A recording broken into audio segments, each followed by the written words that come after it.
To tonight's City Council meeting. Information on how to watch and attend and participate, as well as agendas, minutes, and recordings can be found on Broomfield's website at broomfield.org/council meetings. The public may also participate in public comment either in person or by calling 855-695-3744 and pressing *3 to be placed in the queue for comment.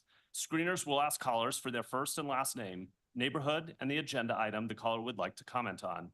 If you would like to speak on more than one item on tonight's agenda, you will need to press *3 each time to be placed back in the queue for comment. Public comment will be limited to 90 minutes total per item.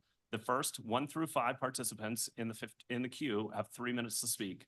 The next 16 to 25 participants in the queue have 2 minutes to speak. And if time remains, the next 26 plus participants in the queue have 1 minute to speak. For our hard of hearing residents present, we have wireless headsets available through our AV team in the back of the council chambers. The City Council regular meeting is called to order.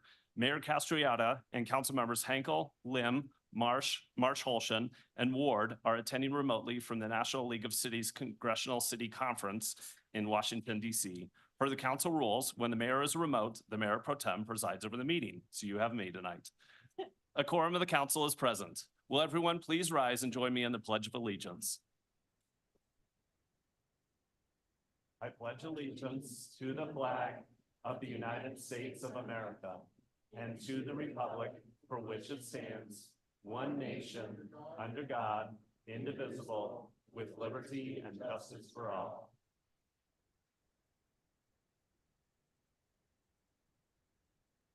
In an effort to keep order for tonight's meeting, I ask council members to limit their comments to 5 minutes. If council members are given an opportunity to speak for a second time on an item, they should limit their communication to 2 minutes. We will plan on a 10-minute break at approximately 8 p.m. We will begin with council's review and approval of this evening's agenda. Council may add or remove items from the consent agenda, or council may revise the order of business for the meeting. Before asking for any changes, I wanted to note that the legislative update listed on the agenda is a placeholder for a standing update during the state legislative session. There will not be an update this evening. Does any member of the council have any comments or questions regarding this evening's agenda?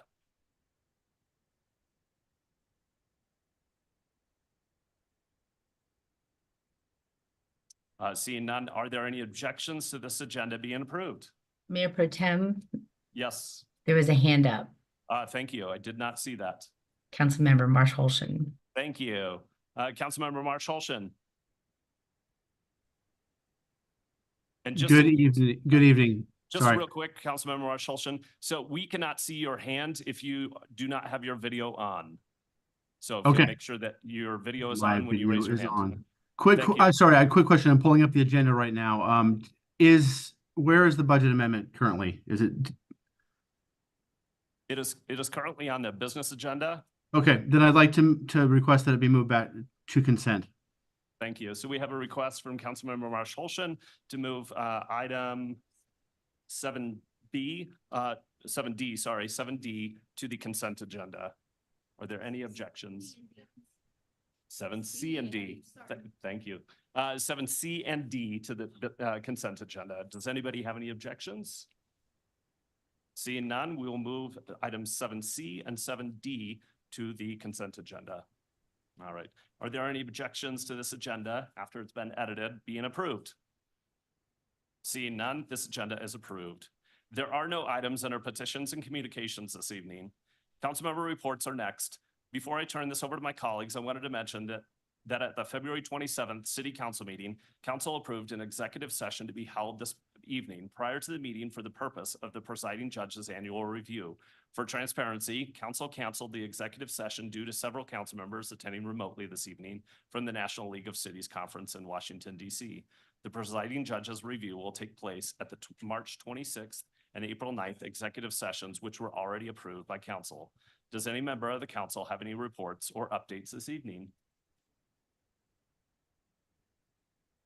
Anyone online?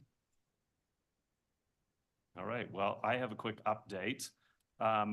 So this afternoon, I attended the Colorado Business Committee for the Arts Awards luncheon with the FCFD at the Denver Center for the Performing Arts.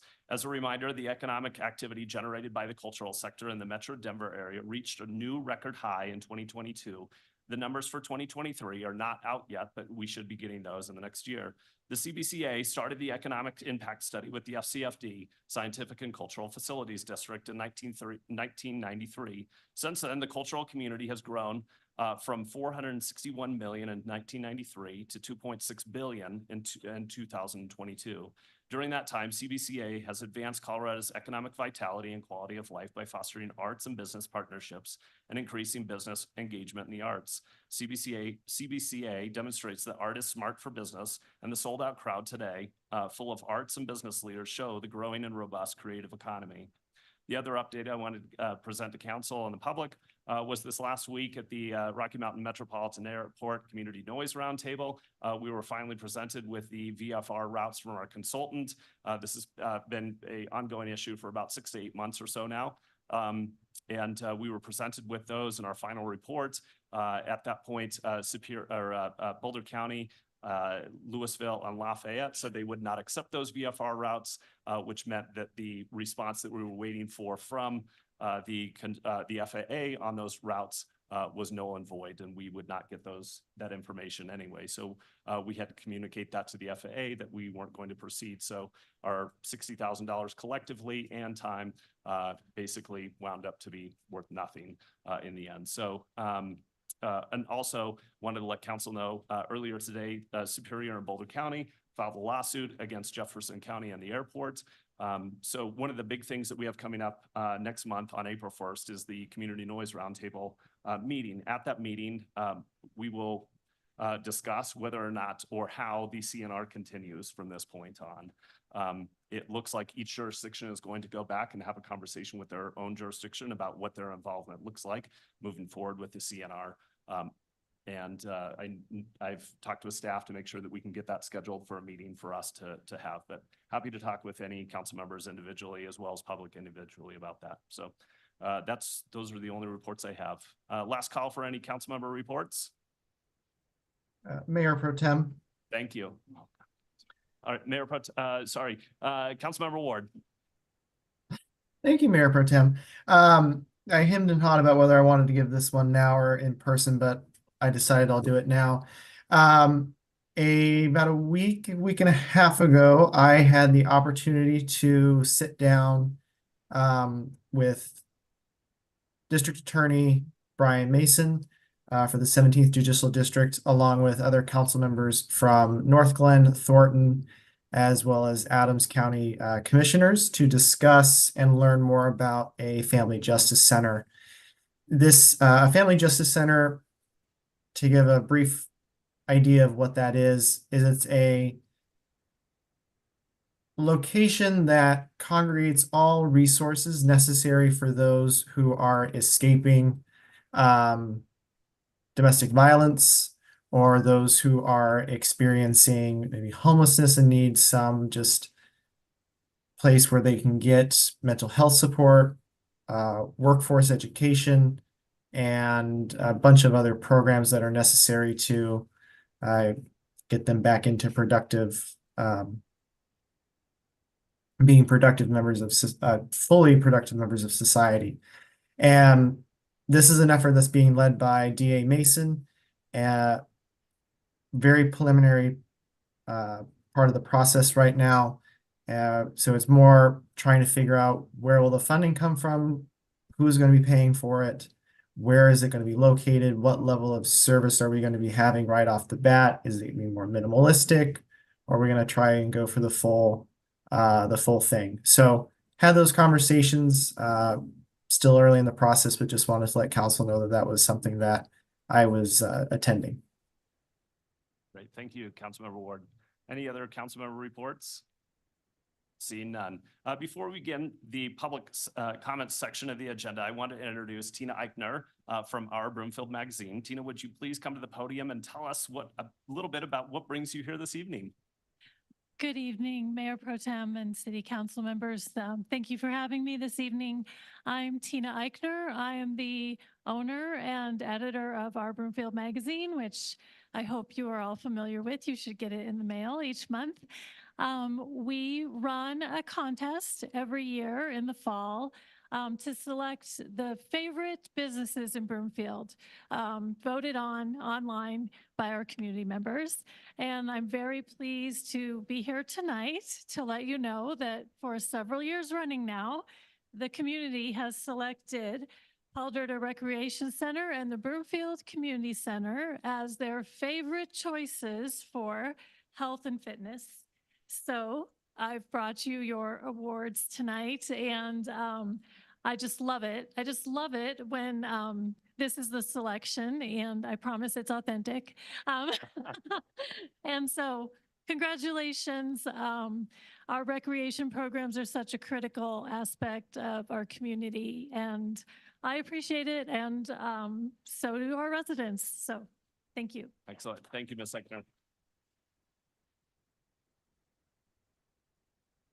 I'm Veronica Mueller, and I'm the Fitness and Wellness Manager for the city. And I just want to say thank you to Tina for always supporting us with her great coverage, and thanks to City Council for always supporting what we have going on. Thank you. Thank you. Thank you both. All right, we will now continue with public comment. This is an opportunity for the public to comment on matters other than the items already listed elsewhere on this evening's agenda. If there is anyone who would like to be heard, please come to the podium and state your name and neighborhood for the record. Please limit your comments to 3 minutes.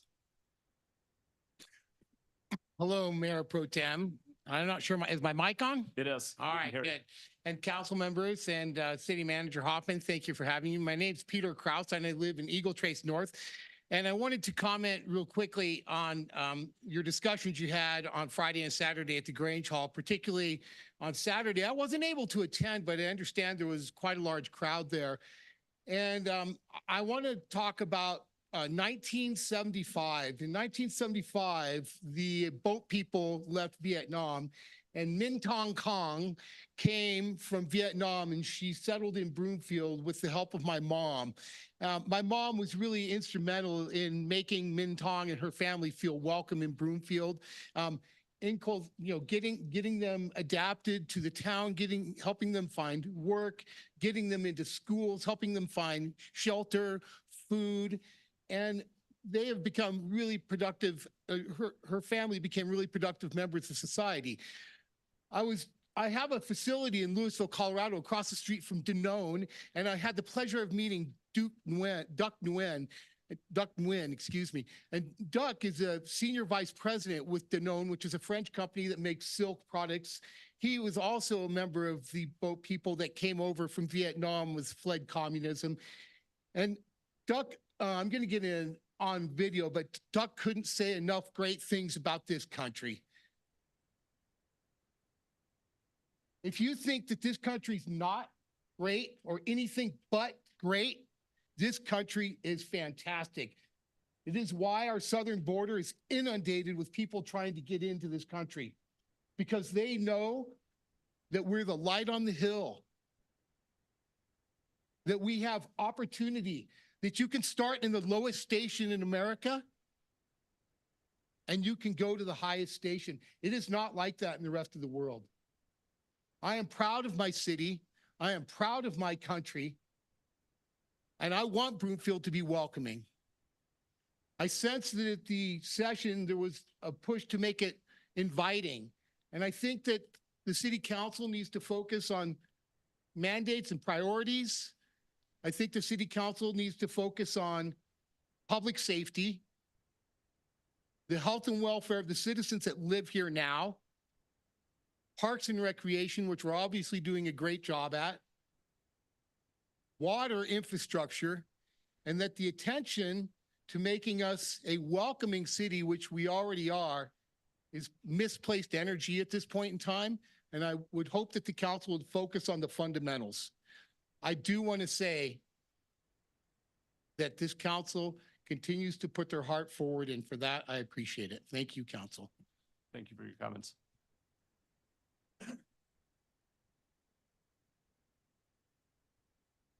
Council, Mayor, staff, thank you for the opportunity to speak, even though you probably picked up from the last time, I have a severe phobia of public speaking. I am voicing my opinion and support for acknowledging we are friendly and supportive community for migrants, immigrants, and newcomers. This shouldn't be so difficult based on our values. Our newcomers deserve to be treated like humans, not tossed or hid away. Denver and Aurora can't and should not bear all the expenses of these human beings. Simply put, Minnie and Broomfield are already helping, including my group, and have been helping since December. Racism, hate, and selfishness has no place in Broomfield, in my opinion. Thank you for your comments. For the short people. Good evening, I'm Sandy Anderson, Ward 4. Thank you, Mayor, Council, staff leadership for inviting public comments.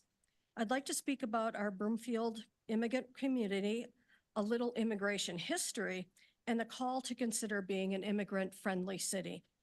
Did you know our founding fathers spoke about immigration?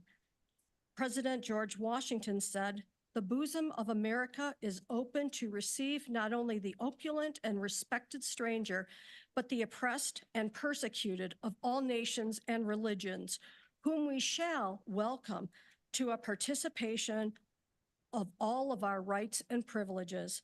President James Madison, "America was indebted to the immigration for her settlement and prosperity. That part of America which had encouraged them the most had advanced most rapidly in population, agriculture, and the arts. Our country was built on immigration, although bias, bigotry, and nativism also reared its ugly head. You'll see in history that nativists attacked others no matter what the year or ethnicity of the immigrants. You can select yours from the Library of Congress website and read about your immigrant history. Pay special attention to the tab labeled Under Attack. Looking at Italians, apologies, Mayor, and all the other Italians here, racialist theories circulated in the press, advancing pseudoscientific theories that Mediterranean types were inherently inferior to the people of Northern heritage. There was songs and drawings that showed these new immigrants as childlike, criminal, subhuman, and evil. Attacks on Italians were not limited to the printed page, however. In the late 1880s, anti-immigrant societies sprang up around the country, and the Ku Klux Klan saw a spike in membership. Catholic churches and charities were vandalized and burned, Italians attacked by mobs. In the 1890s alone, more than 20 Italians were lynched. You can also say, oh, that happened years ago, and for lynching, that's mostly true. But remove that, and it's the same concern of jobs, money, so-called assimilation or the American way, safety, all the same anti-immigrant sentiment some Americans say today. It's just a different group of others, just different immigrants. I also hear people say that my ancestors didn't use any public money or benefits. If your ancestors came over to one of the ports, who built the ports? Who paid for the manpower to receive the immigrants? Did your ancestors use our roads, buildings, parks, go to outside concert, attend public schools, hop on a train or a bus? We all have benefited from the generosity and the investment in the U.S., and no one was on their own utilizing zero of our social benefits. It's an illusion that your ancestors didn't use any public money or benefits. Ms. Anderson, your 3 minutes are up. If you'll wrap up your comments, please. Thank you. I also expect to hear the term about illegals tonight. There's no one here that has the authority to address illegal. Thank you. Thank you. Good evening. I am Katie Hood of Ward 3, a taxpayer, honest, abiding citizen, and voter. The focus topic that you people in this room discussed on March 1st and 2nd as top crisis priority, no way in line with what you've been telling the Brookfield citizens are the most important priority for the good of this town. You say public safety is completely your focus and needs all action immediately. However, not once did your bullet points even address this most important and urgent #1 need. There are plenty of laws on the books to keep criminal behavior at a minimal. but there must be people to enforce these laws and courts and prisons that will deter the behaviors that are illegal and harmful. When will you people step up and support the workable system, tried and true of our country, to deal with this problem and stop freeing known criminals? Instead of whining about lack of funds and taxing the honest citizens outrageously for your errors in projection of amount of taxes that will arrive, stop the superfluous programs that drain valuable tax dollars and get serious about what you say your top priority and concerns are. Public service, safety, sorry. It would also be top priority to bring back businesses to Broomfield. With the decisions in this room, you have driven out businesses and tradespeople by your overreaching regulations, taxes, and meddling to a degree that it is not about safety, but an agenda to control and deny free enterprise and commerce. Stop hurting the citizens with misguided leadership and get back to job one, making Brookfield safe and desirable to live in. Thank you. Thank you, Ms. Hood. Thank you. Thank you, Counselor, for letting us come to speak tonight. I spoke to you all in December, asking you to reduce your mill levy to an amount that would have given you the same amount you spent in 2023 and 24, plus a 6% increase to account for inflation. I thought that was pretty generous. At that time, I said the outrageous increases in property taxes would hinder young couples from getting their starter home, middle-aged couples to start saving for retirement, and senior citizens like myself just trying to keep our heads above water. I reminded you that we're all facing high inflation costs, from buying bread to paying for our homeowners insurance. It all fell on deaf ears, I'm sorry to hear. Last June, I researched my purchasing power. According to the U.S. inflation calculator, the inflation rate in the United States between 2007, when I retired, and June of last year, when I looked this up, was 46.88%.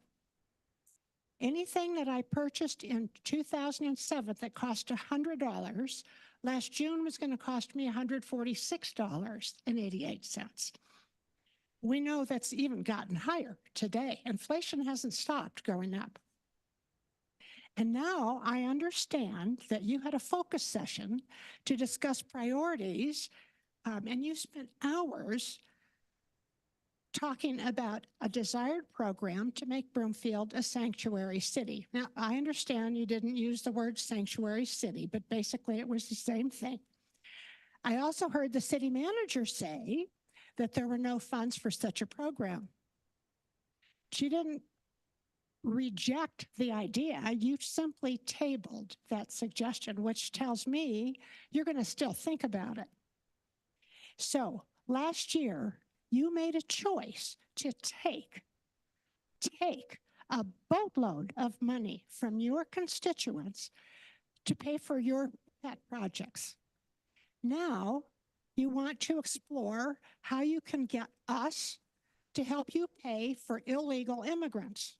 Now, I know that that's a politically incorrect term, but when somebody walks over the border illegally, that tells me they're being illegal and they're immigrants. They're not Americans coming across the border. They are immigrants.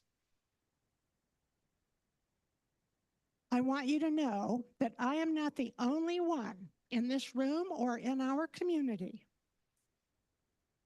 that resents your wanting to use my tax dollars to help illegal immigrants when you were not even able or desirable to help your own constituents last year. Thank you for your time. Thank you. And if you'll state your name and neighborhood for the record, just so that we have that. I'm sorry, That's right. Beverly McAdam. I live in Skystone, 55 plus community in Ward 2. Thank you. Thank you. Chris Hammerschmidt, Willow Run subdivision. Does CCOB produce anything that a citizen can buy? Are you up there making little widgets that can be bought in the marketplace? Of course, the answer is no. You and every other government agency collect taxes from businesses and individuals to pay for the things that you provide. Businesses and individuals provide value to the community. Businesses employ people like you, your sons and your parents. But businesses and individuals have a limited supply of resources. If you take everything we have to supply all your wishes, we have nothing left to pursue our own happiness. Not that many years ago, we didn't have a formal government in Broomfield. So how did things get done? People wanted a library to enrich themselves in their community. The first library was founded on December 2nd, 1959 by a group of volunteer citizens. These volunteers raised funds for books, built shelves, and maintained open hours for the library. That is an example of a true free market solution, no government. Before the city and county was established, a group of citizens would have to come together and pool their money to pay businesses to build infrastructure. As the city grew, it became impractical for a small group of citizens to do everything. So they instituted a government to track the finances, track the contracts, and hire business to provide the needs of the community. There are consequences to that. If the citizens pooled their money to pay for services, all that money would go to the business. When government is the middleman, part of that money that could have gone to provide the service must be taken to pay government employees. So the cost to provide that service must go up. This leads to inflation. The citizen asks his boss for a raise to cover the tax loss. When a business pays taxes, that tax loss must be paid by the consumer. That cost must be passed on to maintain the profit margin so that he can pay employees, pay for equipment, pay for materials, reinvest if equipment breaks, or if a new product comes to the market that will make him more efficient. The consumer must again go back to his boss to ask for a raise to maintain his lifestyle. This is how prices become inflated. Nothing is free. Everything is produced by someone who used their mind to create that product or provide a service. They deserve to get paid for their investment. Pay for what the community needs, not what you want. The rest will work itself out. We have a great community in Broomfield. Thank you for your time. Thank you for your comments. Hello, good evening. My name is Judith Farnon. I live in Ward 4 and 5. I moved to Broomfield 4 years ago after living in Westminster to raise my 3 children in a safe, welcoming community. I was born in Mexico and immigrated legally with a work visa to the United States over a decade ago. I attended your focus group on March 2nd, and as I wanted to hear what the City Council had to say, and I was a little confused. The message of the focus group was to get approval for Broomfield as a designated immigrant-friendly community, which it was mentioned would be modeled on Dayton, Ohio. English is my second language, so maybe I missed your point, but in my experience, Broomfield, Colorado, as I know it today, is already a welcoming community to all people. I met many friends here in Broomfield, whether at the Polder Direct Center or sharing traditional dishes at house parties, and I've never seen or heard any disparaging remarking about my nationality in Broomfield. Broomfield, Colorado is truly a welcoming place, as is it, and I wouldn't change a thing. Everyone who I met loves to live here. Many of my immigrant friends in Broomfield who have moved to Broomfield had to work very hard to afford to live here. Universally, when I talk to them about your plans to designate Broomfield as an immigrant-friendly community, they change their positive tone about the city they live to a negative one. One who I know, a small business owner of Mexican descent, said he will leave if implemented. All of us who immigrated legally and live in Broomfield will resent the city handing out business grants, jobs, and benefits to people who have broken our laws by cruising into the country illegally. I know this because I'm deeply involved in the immigrant community here in town. If you had spoken to us instead of just assuming what we wanted, you will know this as well. We all had to work very hard to obtain legal status in the United States. They had to work to build their business based on meeting market needs and their merit, no handouts from the tax-paying citizens of Broomfield, and without any special help that you now want to implement. We all feel your proposal to designate Broomfield as an immigrant-friendly community is profoundly unfair and downright insulting based on our experience of living the American dream by pulling ourselves up by our bootstraps. In closing, what the hardworking immigrant community wants is Broomfield to focus on what has made it great in the past, a commitment to our police and firefighters who help enforce our laws and keep us safe, a city that focuses on improving our infrastructure, both physical and digital, like the BREX website, or to give more spots in Camp Explorer for parents that rely on this affordable summer care instead of the latest fad. A city that prioritizes our family and neighbors. Thank you. Thank you for your comments.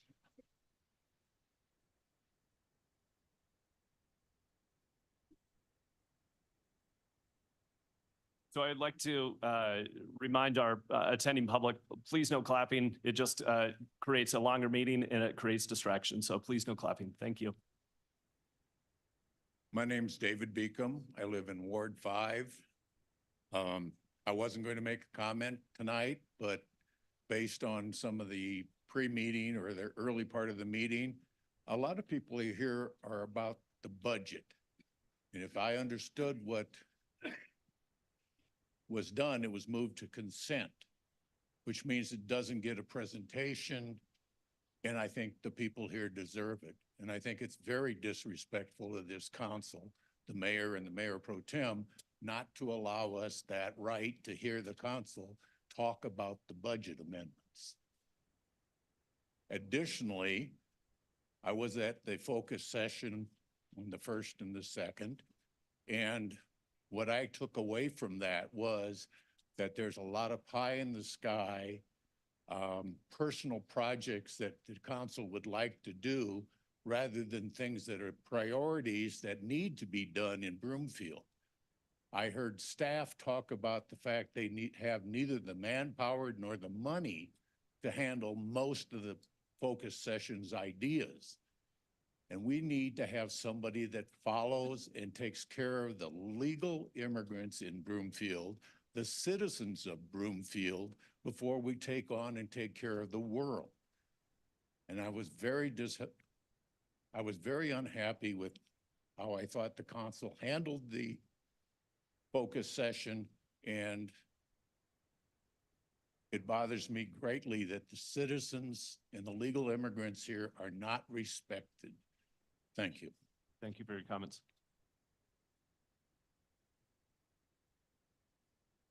Just quick, is the clock not working? It's right up there on the screen. Okay, I better get going now or you lost my time. Hi, Cindy David from Wilcox, 14835 Clay Street, Mayor Pro Tem, council members. I'm asking today that the city and county of Broomfield to please put on hold any new programs that will add to expenditures and to add staff for 2024, 2025. I hear every day from Broomfield residents and other Colorado residents how crazy food prices are, housing prices, insurance, property taxes, the list goes on and on. I'm sure you hear it all the time too. The last thing I think we need is more programs that are going to cost more money right now. I'm frustrated that I was told I would receive zero reduction. I have zero opportunity because I'm not 65 plus to apply for anything on a 42% increase in my property taxes. So now we're discussing programs that are going to add cost to those. You know, it seemed like salt in an open wound. Please focus on making sure Broomfield is financially stable long-term, not just the short-term. I've heard that the amount of debt we currently have on the books is adequate or equal to what surrounding cities. I don't like debt. Personally, in my personal life, other than my mortgage, I have avoided debt for a great number of years, and I find it to be freeing. And I would love for you all to try it. It's an awesome, awesome thing to have. Awesome, really. Don't do it, folks. it's an amazing thing when you're not constantly worried how you're going to pay off your debt. And I feel that I have heard a shift in the conversations in this room about making sure we are not getting too far in debt. And I feel uncomfortable with it. I feel uncomfortable with the national debt. I feel uncomfortable with Colorado state spending and then at home. So I, as an individual citizen, shouldn't be the only one who's expected to be responsible with their spending and live within my means or below, and then have to pay for other things for other people. I am all for being welcoming and giving. I give to charity. I don't need to explain to who or to what, because that's my business and I don't need to self-promote. But I believe in being charitable. I believe in being welcoming and giving and loving. But I can't afford to pay for everybody else's way. I just can't. I have to take care of my four walls. Lastly, my father-in-law migrated here post-World War II from Germany. It was not a good time in the United States to have only speak German. And he was sponsored. He came here legally. And one of his proudest days was when he received his U.S. citizenship. So I am not anti-immigrant. I am pro-legal immigration, and I'm also pro-spend money on things that the city's supposed to spend money on. We have serious water issues. We have water tanks. There's been big fights on water tanks. The streets are not great. Sorry, the sidewalks are beautiful. The bike paths are beautiful. The streets for driving are not great. Cindy, your time is up if you'll just wrap up. Thank you. Have a good day. Thank you. Hi, my name is Maria Boutros, and I am from McKay Landing. I would like to talk a little bit about the study session regarding the label Welcoming America that was referenced, I think, on Saturday, the 2nd of March. Before I get into that, I would just like to tell you all a little bit about myself, that I have always been a very pro-immigrant person. I ran 2 assisted living facilities where I personally employed an army of foreign nationals. I employed people who came from Africa, from Asia, from Latin America. They came here legally. They came here legally. They had their green cards, and they simply wanted a shot at the American dream. So let's just get, that out of the way, that anybody who has an issue regarding the Welcoming America situation is by nature racist or anti-immigration, because it just simply is not true. I don't know who here is aware, but Welcoming America is simply just another NGO that is George Soros sponsored. And George Soros has a very, in my opinion, very frightening record that is blatantly anti-American. And he has stated very publicly that he works for the demise of this country. He is actually banned from 5 European countries: Poland, the Czech Republic, Slovenia, Hungary, and the 5th one escapes me. But he's a frightening man. And to me, the scariest thing is, I'm going to reference a very famous interview with this gentleman that I think was it was on CBS. You can look it up on YouTube. But in any case, he was born in Hungary, and he was 14 years old when the Nazis were invading, and he was adopted by a Nazi who actually faked a birth certificate, and he posed as a young Christian so he could basically escape being sent to the concentration camps. And he worked alongside a Nazi to confiscate the money and the resources of the Hungarian Jews before they were sent off to the death camps. And in this interview, he was asked if betraying his own people bothered him. And during that very famous interview, he laughed, and he said that he had no problem with that whatsoever. And so a lot of people in America, I don't think even know who this guy is, but to the Western Europeans, he's a monster. And so this is the label that Councilmember Henkel wants to bring to our city, and we also get the privilege of paying $12,000 to have this welcoming certificate. I don't really know much more about what that entails, but the net is that there's so much rhetoric surrounding identity politics and race baiting, and anytime a citizen expresses a concern about our open borders and how we're inundated and alarming things happening, like Denver Health is being essentially run out of business. There are millions of dollars in the red. Ms. Boutros, your 3 minutes are up. If you could just Sorry. wrap up. Thank you. Anyway, thank you for your time. I just want everybody to remember at the end of the day, we're all Americans and we're going to rise or fall together. And I hope we can get past the ugly rhetoric of the identity politics and work as Americans for the betterment of Broomfield and our country at large. Thank you. Thank you for your comments. Hi, thank you for having me. My name is Jennifer Gebbetsberger. I'm from Ward 5. I'm also very nervous. I apologize. I've lived in Broomfield for 24 years. My husband Greg and I have raised our 2 kids here and love this community. I'm here today to voice my strong opposition to two specific agenda items that are threatening the well-being of our beloved and beautiful city. First is the proposal to designate our city as a sanctuary for illegal immigrants. And the second is the imposition of costly building requirements for new homes. While the intent behind these proposals may be very well intentioned, their implementation could have severe negative consequences for our community. Establishing our city as a sanctuary to illegal immigrants may strain our resources and compromise the safety and security of our residents. It is imperative that we prioritize the rule of law and the safety of our citizens above all else. Furthermore, the imposition of expensive building requirements for new homes, such as solar panels and mandatory electric car chargers, is short-sighted and detrimental to our city's growth and prosperity. These mandates will and have undoubtedly driven up the cost of new construction, making home ownership less attainable for many residents and discouraging construction companies from building in our area. By increasing the financial burden on builders, we risk stifling economic growth and exacerbating the already pressing issue of housing affordability. We must instead seek solutions that encourage responsible development while ensuring that that housing remains accessible to all members of our community. I implore the council to reconsider these agenda items and to prioritize policies that promote safety, prosperity, and affordability to our city for all residents. Thank you for your time. Thank you for your comments. You did just great. Good evening, Mayor Pro Tem, City Council, Tom Romanello, Ward 5. Thank you for your time. I attended also, as others did, the session on March 2nd, and I thought there was some good information presented.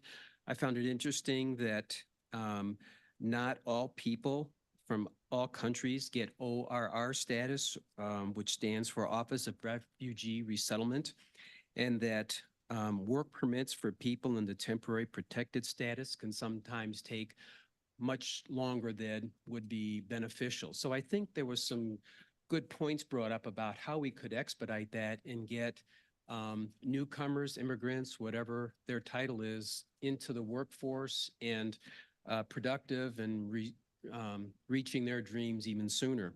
What concerns me, though, is even the mayor said it, is that we don't have the funds right now without taking from existing programs to support this initiative. She also told the story about how someone contacted her and said, there aren't enough programs now for me to get my children into. And the mayor said, we can't expand because we don't have the budget to expand for our existing residents to take care of them. So how are we going to take care of all these newcomers? It's interesting that the Heritage Foundation did some studies and found out that the average immigrant newcomer family costs the government $19,558 more than it generates in tax revenue.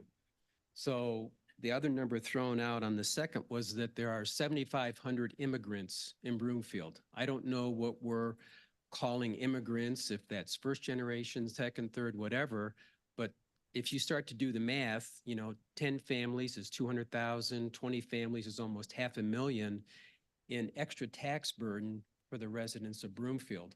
I think, as other people mentioned before, city council members have an obligation to their constituents, and your constituents are here tonight saying, please think about what you're doing to us. We've all had a big tax increase, and now we're looking at who knows what. What kind of guardrails are there going to be if some proposal passes and we're going to provide financial support for these newcomers, what's the maximum? What's the minimum? How do we make sure there are guardrails on this? Thank you for your time. Thank you for your comments. Adam Gobetti, McKay Landing, Ward 5. See, we can't even afford to keep up the podium clock. I guess all infrastructure goes right at the bottom. I'm tempted to comment on priorities, but this council is not even pretending to spend time on our community's priorities or even the priorities you have officially set for yourselves. I would talk about the glaring lack of fiscal discipline in our crumbling infrastructure, but the city staff already eloquently and heroically try to explain this at essentially every meeting. Keep on, we need it. Instead, I would simply like to ask this council to stop insulting my neighbors. The recent statements and discussions from this council during the focus session are embarrassing and wildly offensive. I am a first-generation American, and my family, my partner, and my partner's family are all immigrants that worked hard to come here and become citizens. The occasional bias and even threats were nothing compared to what we faced outside of America. And even in this unique melting pot of a country, there are few places as welcoming as our local community. At no point anywhere in Colorado, and especially Broomfield, have I ever felt any threat from being part of a mixed race couple. So I am offended when Councilmember Heidi Hankel calls our community unwelcoming and lectures my neighbors about the bloody, war-torn history of Broomfield, Colorado, and the racism in this community. Even tells us stories about the refugees from the United States of America, desperate to leave since she feels our country is such a terrible place. But I'm not surprised. Councilmember Hankel spends almost as much time slandering her constituents as she does trying to waste their money and dictate their lives. My issue is the council as a whole, refusing to speak up in defense of our community and deciding to continue to waste time, energy, and resources evaluating these ridiculous proposals. Please do better. Thank you for your comments. Hi, I'm Janet Sund. I'm from Westlake, Ward 5. I have been a resident of Broomfield since I was born in 1961. I want to talk about a similar issue, and I'm concerned about the strain of illegal immigrants on our resources for Broomfield, specifically for healthcare. I would say there are probably 20 people in my family that came from other countries, Guatemala, Mexico, Korea. They are all loving parts of my family, and for anyone to disparage them, I would really get upset about that. So this is not about disparaging anybody. It's about protecting the people of this country, the people of this state, and the people of the city of Broomfield. I looked up some statistics, and regarding healthcare, I looked up this is current 2024 or 2023 statistics. The senior and older adult population in Broomfield is 46%, or 28,750 people. Disabled population under and above 65, all of them 10.8%, or 8,005. That means 56.8% of our community, or almost 37,000 people, could be tackling not being able to pay for health care and needing resources from the city of Broomfield to survive. I wasn't that concerned about this before, about 2 years ago, until I got run over by a car, and I have 3 brain injuries. I have, my cerebellum is messed up. I'm shaking, and it's not because I'm nervous, and it's not because I'm upset. I have injuries, and I have severe pain from that, and memory issues.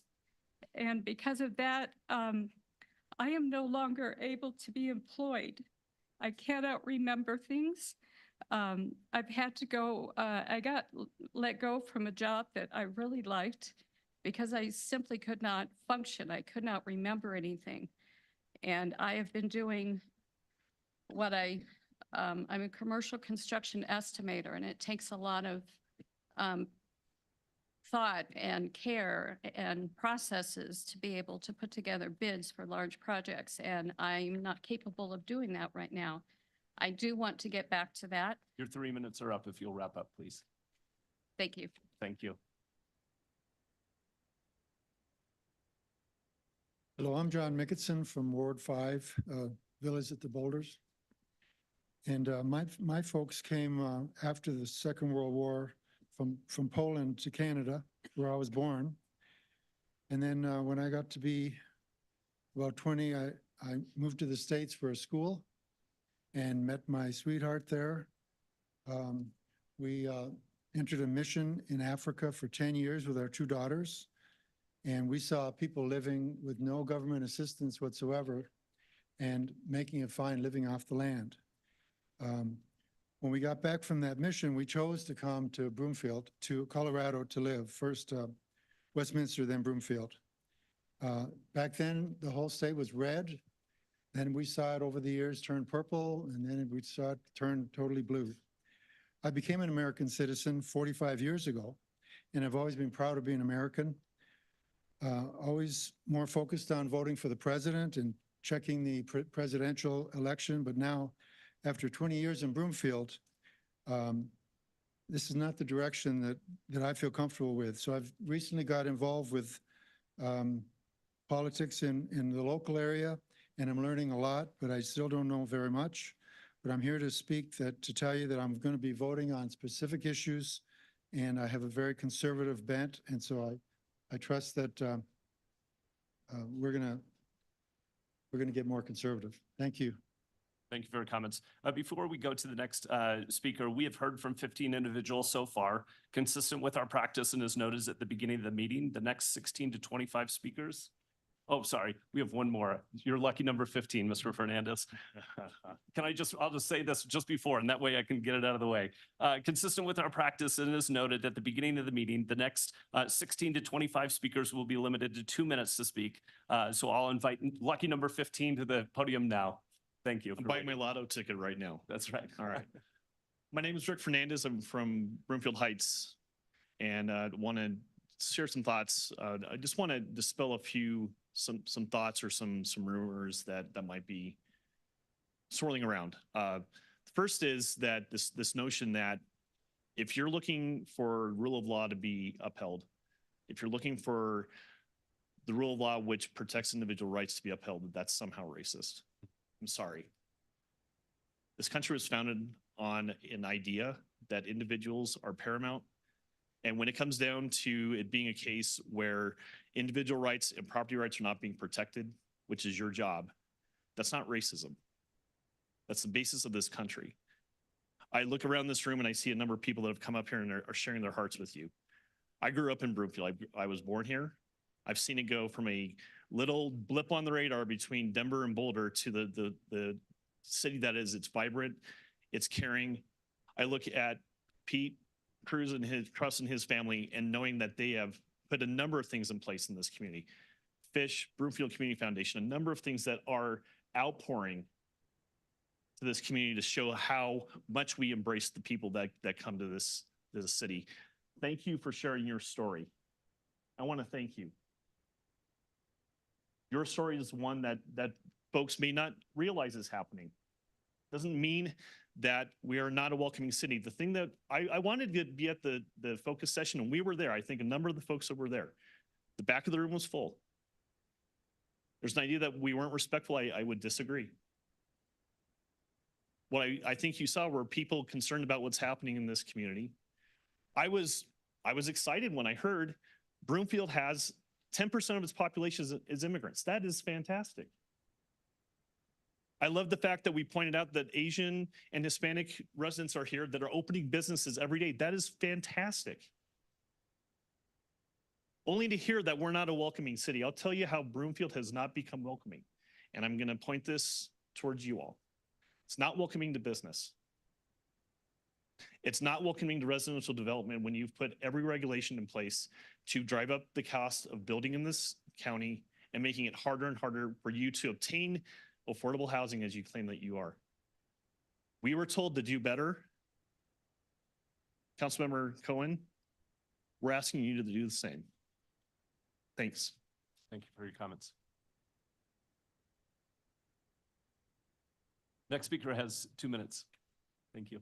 Kelly Stitzer, Ward 5. I have two topics I'd like to talk about. I have a construction background, and I'd like to discuss, I hear this all the time, that we need affordable housing.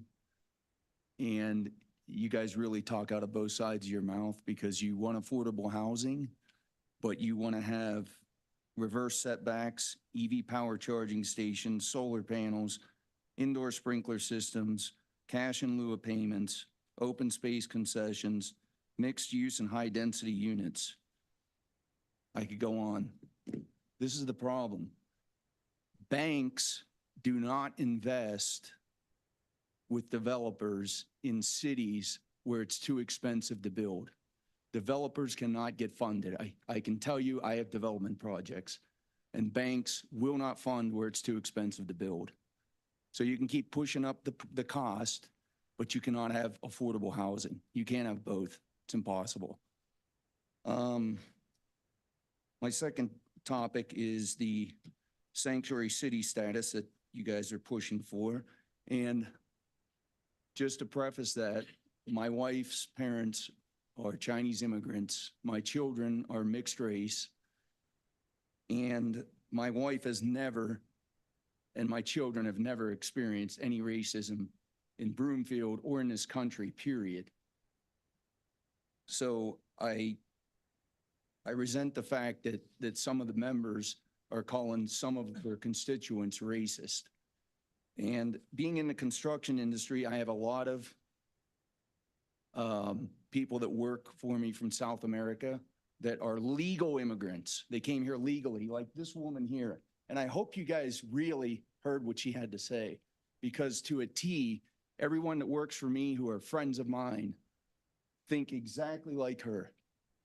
You guys are out of touch. You're totally out of touch with what's actually happening with legal immigrants here. There's a difference between legal immigrants and illegal immigrants. Okay? Mr. That's all I have to say. Thank you.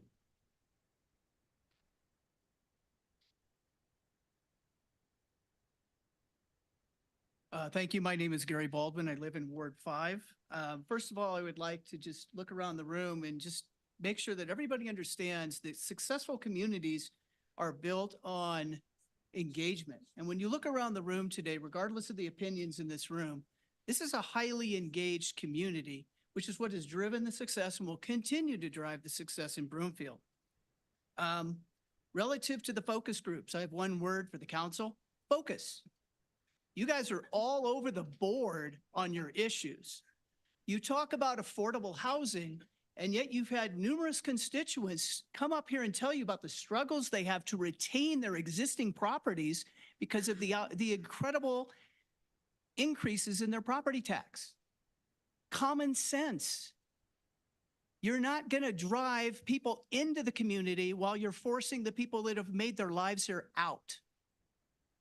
Relative to the focus group on Saturday, which was on illegal immigration, again, a conflict with public safety, okay? I don't think we've had enough discussion on the lives that were lost on Main Street at the hands of an illegal immigrant who should have been deported.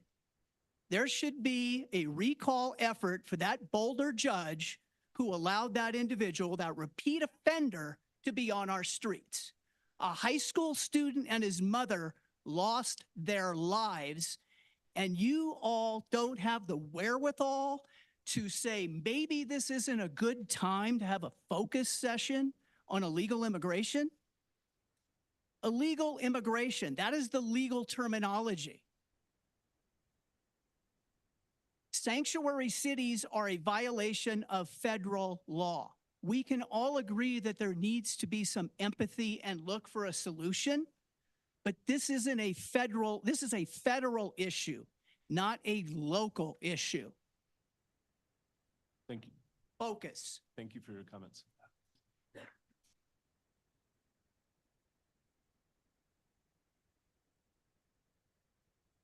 Good evening, Mayor Pro Tem, council, staff, citizens of the United States of America. I'm Jim Fenimore. I've been here since 1958 in the North Metro area. I just want to let you guys know is I love the community of Broomfield. Lester Brower, or Bruner, excuse me, I knew him personally. He owned all this property around here that this property is built on. I knew him personally. I was in his house. It's been restored up here. So I go back quite a ways. My ancestors came from Europe, Ireland, and also I have full-blooded American Indian in me. I'm also considered a redneck because I came from the farming and ranching community. You know, this country was founded by the freedom of religion, the freedom of speech. Denver is currently closing down motor vehicle and other public aid facilities to where they can fund things for the illegals that have come across the border. If you didn't come in here and properly go through the process, do the paperwork, and be accepted, you're not here illegally. My forefathers and grandmothers did that. We've had people in the Civil War. We've had people in the World War I, World War II, Korea, and Vietnam. The list goes on in the wars that have died and been injured radically to their bodies for the freedom for us to stand here and speak and have freedom of speech and address these issues. We're all citizens as long as we came across the border and did the paperwork properly. There should be no special things for any people. We should come here and assimilate and become a United States citizen, an American. Thank you very much. Thank you for your comments, Mr. Fenimore. So to my members of the public, please, we need to stop with the clapping. It's disrupting the meeting. Thank you. Hi, I'm Mike Billingsley. I'm in Ward 4. Just wanted to make a couple comments to you guys after sitting through your study sessions. I will say that I'm very excited that we have a staff that actually is providing us balance of powers from the policymakers that are coming up with 5 ideas. I did have a question. It was kind of funny to me. It was really comical, where it was stated that when we hire during the best value contracting comment, that we actually hire due to the lowest prices, to which our staff then reminded our city council that no, actually that's not true. We actually have a very good process and procedure. However, you took your time, wasted your time to talk about this when you could pick up the phone and find out in 10 minutes that that idea was a bad one. However, you decided, let's have a study session on it. So next, we come up with Ms. Hinkle's political aspirations. Obviously, she's trotting around the world and bringing Dayton, Ohio as an example of an area that we should model ourselves after by rebranding and renaming terms that have been used throughout the Supreme Court, the Constitution, of illegal immigration, illegal aliens.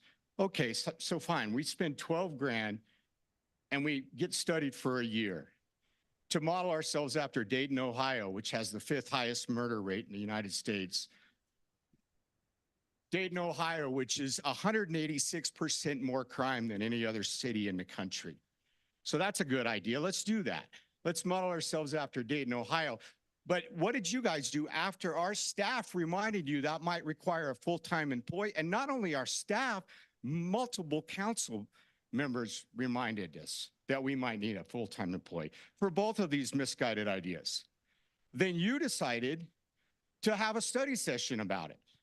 And not only that, the council member that brought forth the study session decided that he would move his study session behind Ms. Hinkle's study session.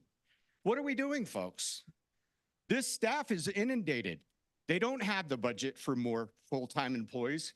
for your pet projects. And they don't have the time for your study sessions.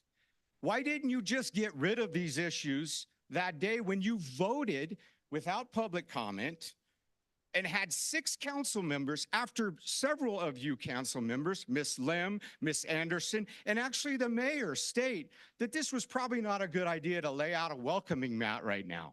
Mr. Billingsley, your 2 minutes are up. Please. wrap So up your my comments. question to you is, would you please reconsider this waste of our time and our staff's time on your study sessions when you've already come to the conclusion that these are misguided ideas in the first place?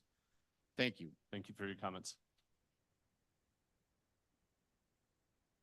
Good evening. My name is Olivia. I live in Ward 3. My comments here are related to the City Council's focus session. For the record, I would just like to state that I trust resident correspondence and the comments here on all sides in support of and in opposition to will be heard, listened to critically by everyone here, especially Councilmember Henkel. To begin, I want to briefly share an overview of the migrant crisis in Denver. According to the mayor, and as reported on various news outlets, more than 40,000 migrants have arrived in Denver over the past year. This is more than any other U.S. city per capita, almost 5% of Denver's population of about 700,000. Denver's migrant crisis could cost the city up to $180 million. The mayor has actually asked agencies to reduce their budgets by 15%. By his own admission, we're the shortest and cheapest bus ticket from El Paso. To give these numbers some context, the administration spent $45,000 per person to get 1,000 homeless individuals off the streets. Meanwhile, the state spends roughly $9,500 per student. While it's true some of these migrants are asylum seekers from Central and South America, the immigration status of many is unknown. Nearly every available hotel room across the city is filled. Hospitals and schools in Denver have reached a breaking point. Denver Health has treated over 8,000 migrants and is now in a financial bind. Denver Public Schools have seen over 3,000 migrant students. They simply cannot handle the influx. The resources are not there, and they are sending students to other districts. I know my time is up. I just have another couple seconds. Thank you. Some of you might be wondering why I'm raising Denver's migrant numbers. Well, we are in a suburb of Denver, a short bus or train ride away. Cities like Colorado Springs and Aurora have moved forward with legislation that would prevent groups from transporting migrants to those cities. One can deduce that Broomfield moves to the top of that list with a welcoming city certification.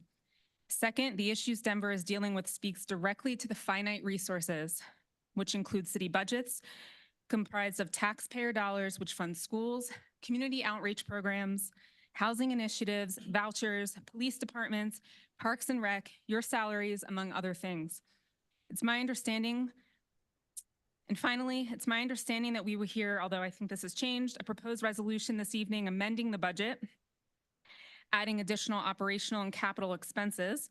Plainly put, we already cannot pay for the things we need. Not only is Councilmember Henkel advocating for certification that will undoubtedly attract migrants, the real and complete costs of the certification are unclear, not to mention the additional costs on the city, our community, and its infrastructure. What's also unclear is what the certification means in practice. And finally, I do commend the members of our community, including Councilmember Henkel, who volunteer their time organizing donation efforts, helping with housing for the unhoused, and directing individuals in need to our amazing resources like Broomfield Fish and A Precious Child. Olivia, your 2 minutes is However, passed. Please wrap up. expending city resources and exploring certifications and efforts in this fashion should be scrutinized and assessed fairly and accurately. We simply do not have the money or the resources coming to our city. Thank you. Thank you for your comments.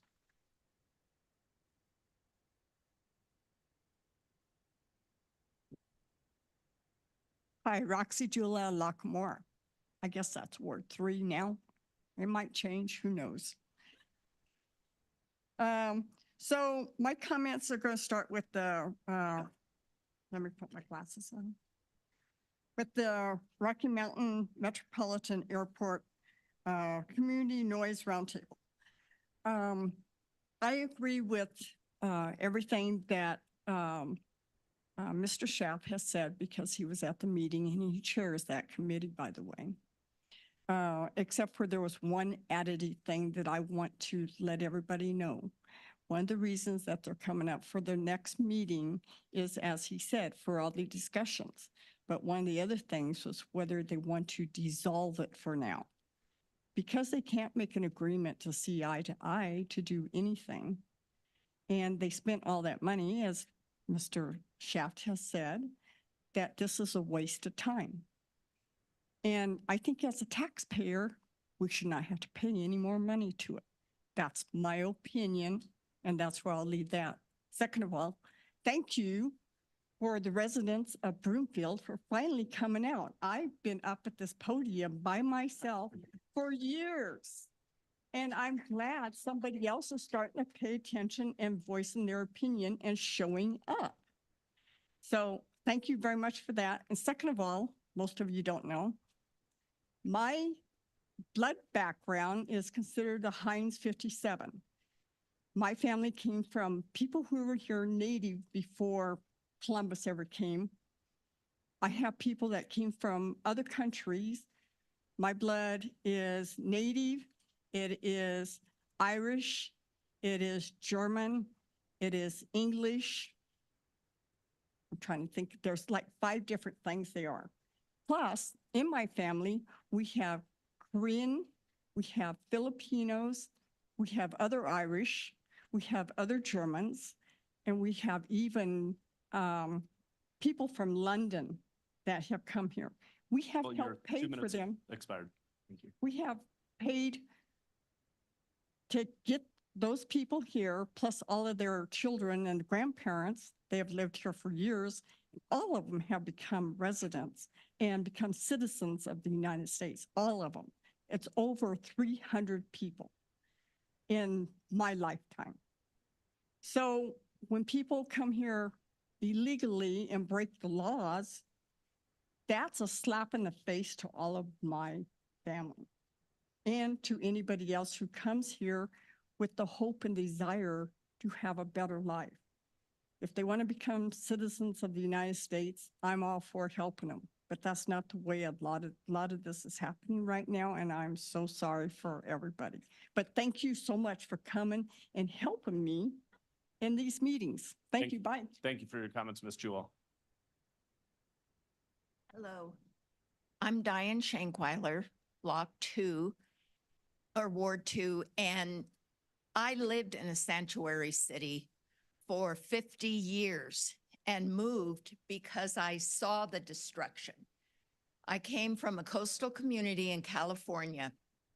The beaches became so overwhelmed with crime, with homelessness, the people couldn't afford to live there.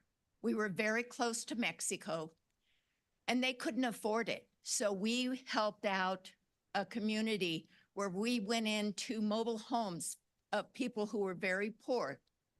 They had to give them smoke detectors. They had hanging curtains between families living in these mobile homes. You'd sometimes see 4 or 5 families. The infrastructure was a mess. People couldn't walk on the beach anymore because they were harassed by the people because they couldn't afford to live there. Broomfield is just as expensive.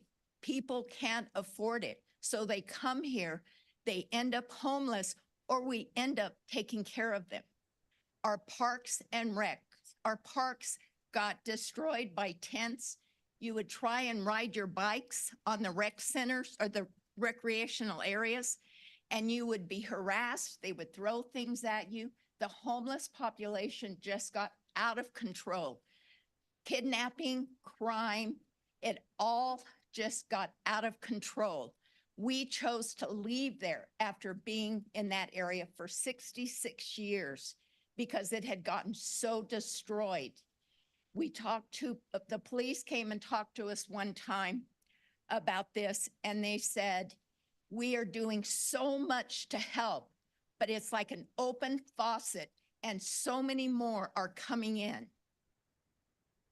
Someone mentioned Denver is out of control. It is. And if all the other cities, which I understand, a lot of them are saying no, where do you think they're going to send these people? Ms. Shankweiler, your 2 minutes are up. If you'll wrap up your comments, please. I can say just this year, our cost for insurance taxes went up almost 3,000 a year. That's going to take a lot of people out of living in their own homes. And if we bring in illegals, our cost is going to go up for everything, which means people aren't going to be able to afford to live here who currently live here. Thank you. Thank you for your comments, Ms. Shankweiler. All right, it looks like we don't have anyone else in person, and we do not have anyone in line. So members of the public, thank you for your comments tonight. We will continue with the meeting. Next is for council's approval is the consent items. I don't have.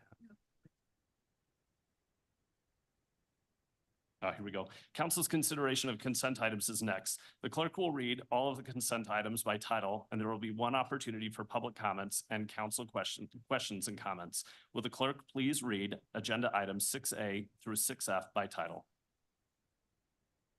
Approval of minutes of February 27th, 2024, regular council meeting.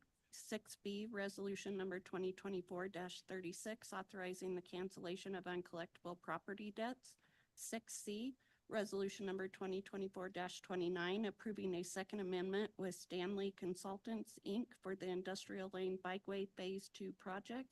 6D, request for executive session regarding city contracted waste services, universal collection. Item 6E, resolution 2024-31, approving an agreement with Alfred Finish for the Airport Creek Trail underpass at BNSF. 6F, resolution 2024-30, appointing and reappointing associate municipal clerk court judges. Item 7C, resolution number 2024-8, authorizing and approving the First Amendment to the City and County of Broomfield budget for the year 2024. And item 7D, resolution number 2024-28-UR, authorizing and approving the First Amendment to the Broomfield Urban Renewal Authority budget for the year 2024. Excellent. Thank you. We will now proceed with public comments, starting with in person. If there is anyone who would like to be heard, please come to the podium and state your name and neighborhood for the record. Please limit your comments to 3 minutes.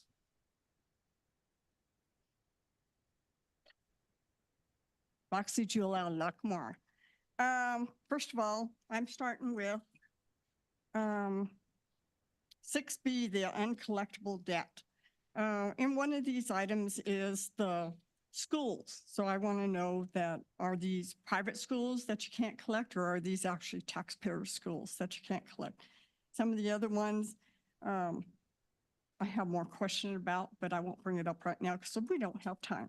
And then when we get down to 7C, the First Amendment to the 2024 budget, I'm used to having them do this because it's as though we don't have a right to hear how things are put out unless you come to a study session. And sometimes those study sessions are long and in between on what is going on with our budget. So I think that should have been kept in, but that's how our council works. So that's up to you people to help change that, because I can't do it no more.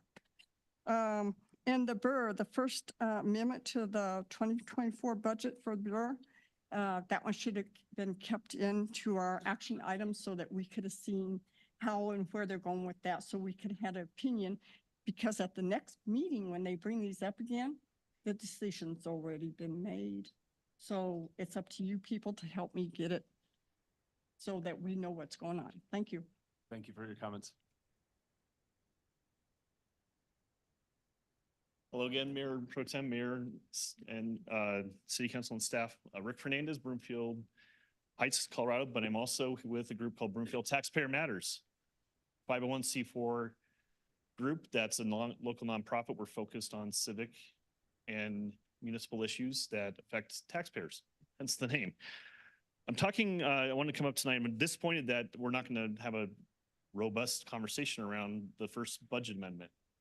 And I want to make sure that there's some things that are part of this. And I know there was a staff memo a couple weeks ago that talked about what's happening with water and sewer funds. So me doing, my back of the napkin guerrilla math, I looked at what you had in terms of water and sewer budgets as far as what you expected in terms of funds.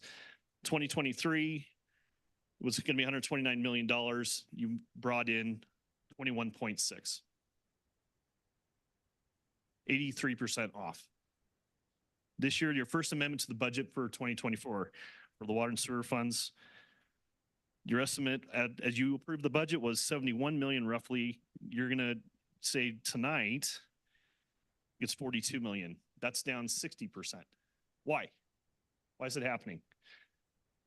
I mentioned in my previous comments, it's about, are you friendly to business? Here's what you've looked at as far as things that have maybe contributed to this. You're going to talk about inflation. You're going to talk about a number of different things, costs of goods going up. Here are the things that policy-wise you have decided over the last few years. Reverse setbacks, EV power and charging stations. This is for new development. Pushing solar panels on developers, indoor sprinkling systems for new home builds, cash and lieu payments for developers, open space concessions for developers, mixed use high density units, water tap fee increases, which you've had 2 in the last 2 years, water rate increases, which you've had 2 in the last 2 years, and yes, property tax increases. So I'm going to wrap up in the last minute. As Broomfield Taxpayer Matters, we sent a list of 40 questions to city staff and the city council on the budget. One of the questions we asked was, why is there such a big difference between the original and revised budget amounts for the water tap and license fees? Here's the answer that we got from the city staff. Water tap and license fees correspond to development in Broomfield. The variances reflect the changes observed in the development sector over the past 18 months. Broomfield residential and commercial developers have seen a slowdown due to fluctuation in economic markets. And here's the thing.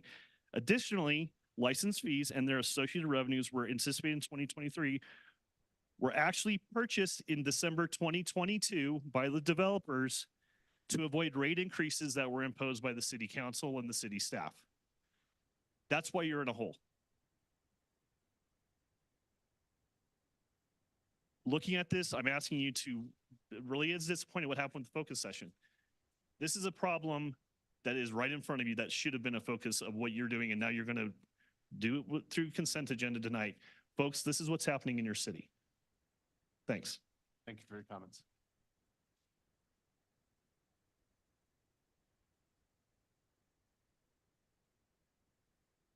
Hello to all the council members and the mayor online, and to the council members here, Mayor Pro Tem. In December, when you increased the property tax, when you accepted that increase, you had an opportunity. I think there's a trust deficit in our country right now. You had an opportunity to take a portion of that increase or none at all, tighten down the budgets. I found it interesting to hear that magically the city of Denver can request their departments to cut budgets 15% in response to the immigrant crisis. But without a crisis, they couldn't have cut them 15% before, but maybe they could have. But maybe we could have just kept our budgets the same, lived within our means. So you had an opportunity to build trust with your community, with our community, by not taking that entire tax increase. I spoke against it. I thought it was a bad idea. And the council took the whole thing. Now you're talking about burying water tanks, which fortunately is going to come up again, and you don't have to do that one. At a cost of what, 10 million? I think the tax increase is 17 million, so you can wipe off 10 million of your tax increase if you decide to fully bury the water tanks, to mollify 8 citizens whose view would be obstructed to the west. Trust, you guys. Do you trust Broomfield City Council?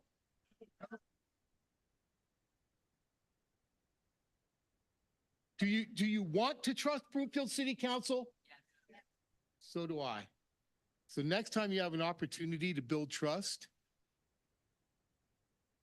I think you should take it real seriously. Thank you. Thank you for your comments.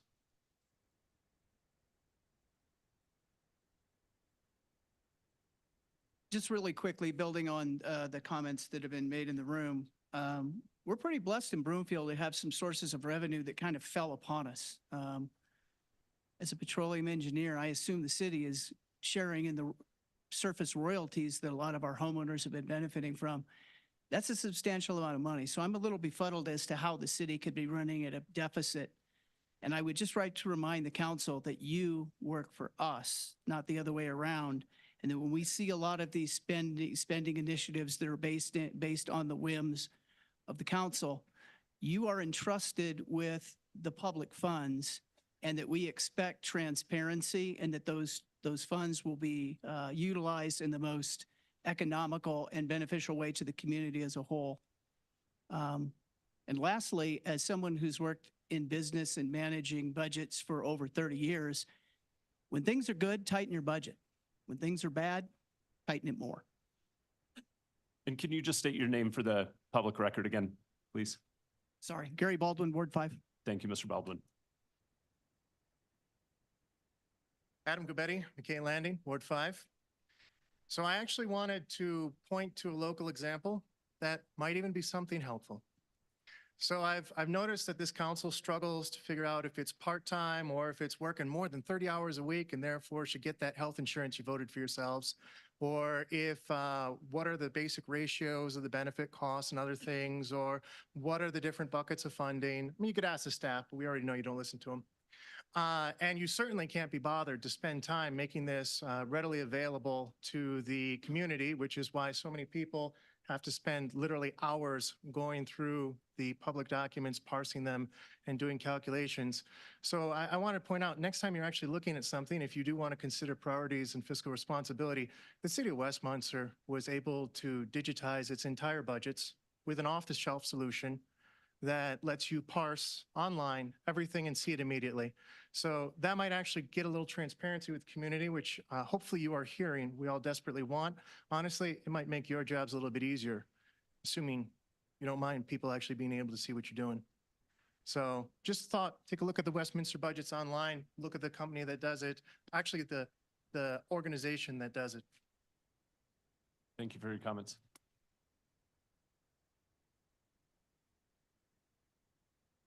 Kelly Stitzer, Ward 5. I just have to come back up here and say, because I sat here all night, and I think that the city council is very disrespectful to its constituents, and particularly you, Todd Cohen, sitting there with a smirk on your face like you have right now. Yeah, that's it. Keep it up. Keep it up.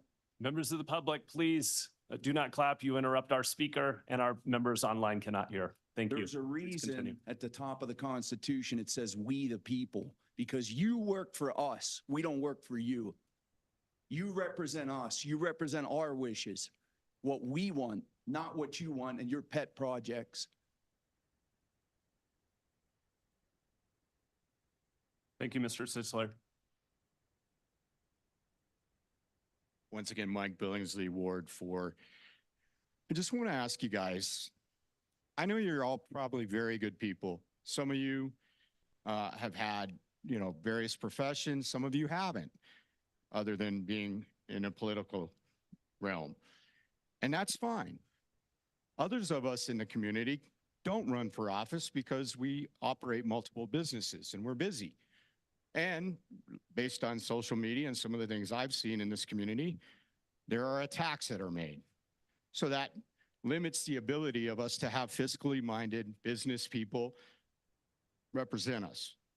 So I would ask you to represent us. And in that manner, here's how I would ask you to do that. Please, each of you, Mr. Cohen, Ms. Hinkle, Mr. Leslie, I'll name all of you, but I won't waste my time. You know your names. What I'd ask you to do is please read our charter. In that charter, you're a policymaker. You wasted time, as I said, your time, on 5 issues that have brought out a lot of people in our community. And our staff is inundated. And during that time, they reminded you multiple times that we don't have the monies for more full-time employees. We don't have the monies to have study sessions. What we do have money for is to take care of the priorities that you like to do surveys for. So please read our charter and please try your best to balance our budget every year and maintain that as your priority. And then we will have a lot higher regard for you than we seem to have right now in the city of Broomfield. My final comment is work with businesses. You're tearing down the First Bank Center, very misguided. We were $30 million to having that thing. And all you had to do was sit down with people like myself who run sports facilities and talk to us and say, hey, how could we be as successful as Fort Collins is with their sports facility instead of tearing it down? And now, as Ms. Anderson stated the other day in the session, she's inundated with RFPs, yet one of the council members wants her to spend time trying to figure out how to hire when she does that as her profession. Your job as a policymaker, you have priorities. You've heard from us what those priorities are because you surveyed us. I would ask you to read the charter, get on budget. Mr. Cohen, focus on it, please. Mr. Leslie, you're a very smart man. I know that for a fact. Please guide these people. Work together. Pull Miss Hinkle back to her job here. And let's focus, please. All of you, even the new council members, you can take part too. It's very critical. Thank you. Thank you for your comments.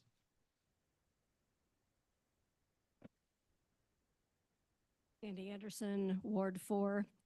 I would just like to remind everybody here about our decency to each other and our decency to the city council. I would also like to remind everybody here that our council members were voted for. These are the people we selected at the ballot box. And so just because a number of people showed up this evening doesn't mean that that is the only voice that's in this community and that we have voted for these people on our city council. Thank you.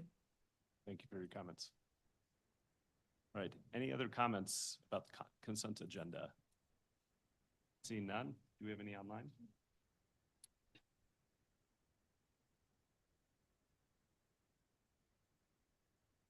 All right, before we move to a vote, and because one of these consent items is the Broomfield Urban Renewal Authority's consideration of the proposed resolution 2024-28-UR, we will convene a meeting of Borough. The meeting of the Broomfield Urban Renewal Authority is called to order to consider agenda item 7D concurrently. I'll note that all members of the authority are present except for members Law Evans and Goldstein. Does any member of the council or borough have comments on these agenda items?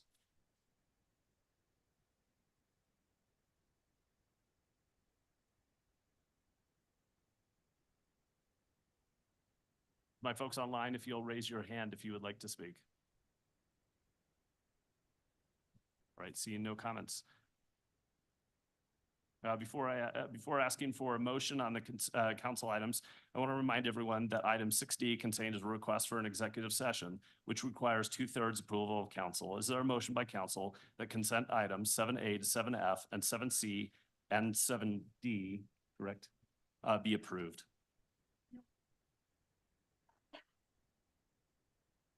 And 7D will be considered separately. I'm sorry, thank you for that. 6A to 6F and 7C. Perfect, thank you. My apologies. I'll repeat that. Is there a motion by council that consent items 6A to 6F and 7C be approved? Councilmember Nguyen. Acting Mayor Pro Tem, I motion this. Thank you. Is there a second? Councilmember Delgadillo. So seconded. Thank you. We have a motion and a second. Is there any discussion? We'll be able to see anybody online. Perfect. All right, so we don't have anybody online. Is there anyone on the dais who would like to comment? Seeing none. In-person council, please cast your vote electronically.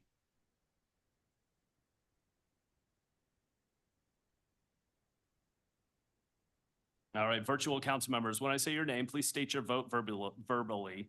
Councilmember Marsh Holshin, Yes. Councilmember Ward, Yes. Councilmember Lim, Yes. Councilmember Henkel. Yes. All council members have entered their vote. The results will now be displayed on the screen.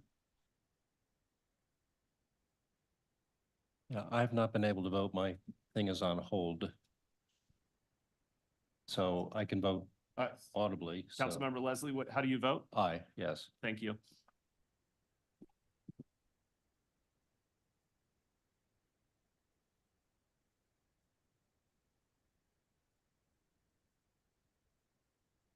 All right. The results, so all council members have now voted. The results will now be displayed on the screen. That passes 10-1 unanimously. Is there a motion by Borough that consent item 7D be approved? Councilmember Delgadillo? So moved. Thank you. Is there a second? Councilmember Wynn? Second. Thank you. We have a motion and a second. Is there any discussion? And seeing none, in-person borough members, please cast your vote electronically. Again, my system isn't functioning, so. Thank you. Councilmember Leslie, how do you vote? Or sorry, borough member, how do you vote?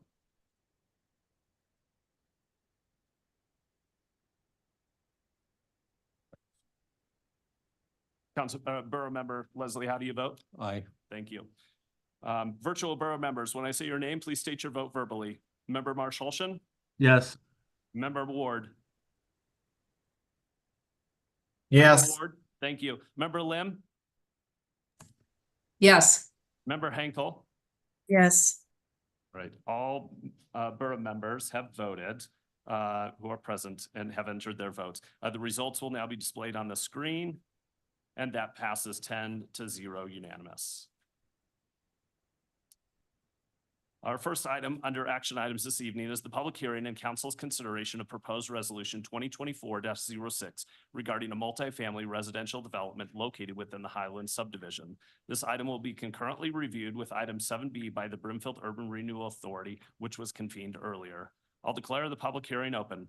We will follow the city's standard public hearing procedures. First, staff will present a summary of the proposal. Next, we will have the applicant's presentation, if applicable. Then we will ask for public comments and final comments from the applicant. And finally, questions from the city council members. Council and borough members have a copy of the agenda memorandum, which I'll ask our staff to summarize. Thank you, Mayor Pro Tem, and good evening, council and community. Anna Burton-Zetti, our planning director and co-director of community development, will introduce this item, walk us through it. And as Mayor Pro Tem indicated, I believe the applicants are sitting right in front of us this evening. Ms. Burton-Zetti. Thank you. Good evening, Mayor, Mayor Pro Tem, City Council members, borough members. The item this evening, if I could have the next slide. This applicant has submitted an application for a comprehensive plan land use map amendment, a PUD amendment, which is planned unit development, final plat and site development plan, and an urban renewal site plan amendment for a multifamily residential development located within the Highlands subdivision. This property is located just north of Colorado 7 and east of Sheridan Parkway. The project is just under 17 acres and will feature 3 4-story buildings. The proposal includes a total of 363 residential units with a mix of 1, 2, and 3 bedrooms. A total of 25% of this development's units, which is 91 units, will be set aside for income-aligned housing. This is exceeding the Brimfield Municipal Code inclusionary housing ordinance requirements. The subject parcels currently feature some existing infrastructure that was constructed to serve the site, as well as the greater Highlands development that's adjacent. This includes an existing shared parking area, an east-west internal drive, a north-south internal drive, and a stormwater detention pond as well. Next slide, please. This slide shows the location of the project within the Greater Highlands development area. Directly to the north of this site is a senior living facility, as well as the existing residential within the Highlands subdivision, which is single-family residential north of 169th Avenue. To the south, along Colorado 7, is a number of commercial businesses and buildings, including Panda Express, Chase Bank, AutoZone, and some multi-tenant buildings as well. The property immediately to the east is approved for a multifamily residential development, the Fairfield Highlands project that has been approved and is seeking permits for the building right now. We expect that to move forward this year. Park is planned to the northwest and will be completed concurrent with the Highlands Fairfield project. This subject proposal has provided a pedestrian crosswalk with flashing beacons to provide access across 169th Avenue. A bus rapid transit stop is anticipated at the southwest of the site along Colorado 7. Next slide, please. The Brimfield Comprehensive Plan designation for this site is commercial. A land use map amendment is proposed to change this designation from commercial to mixed use commercial to allow the residential development to occur.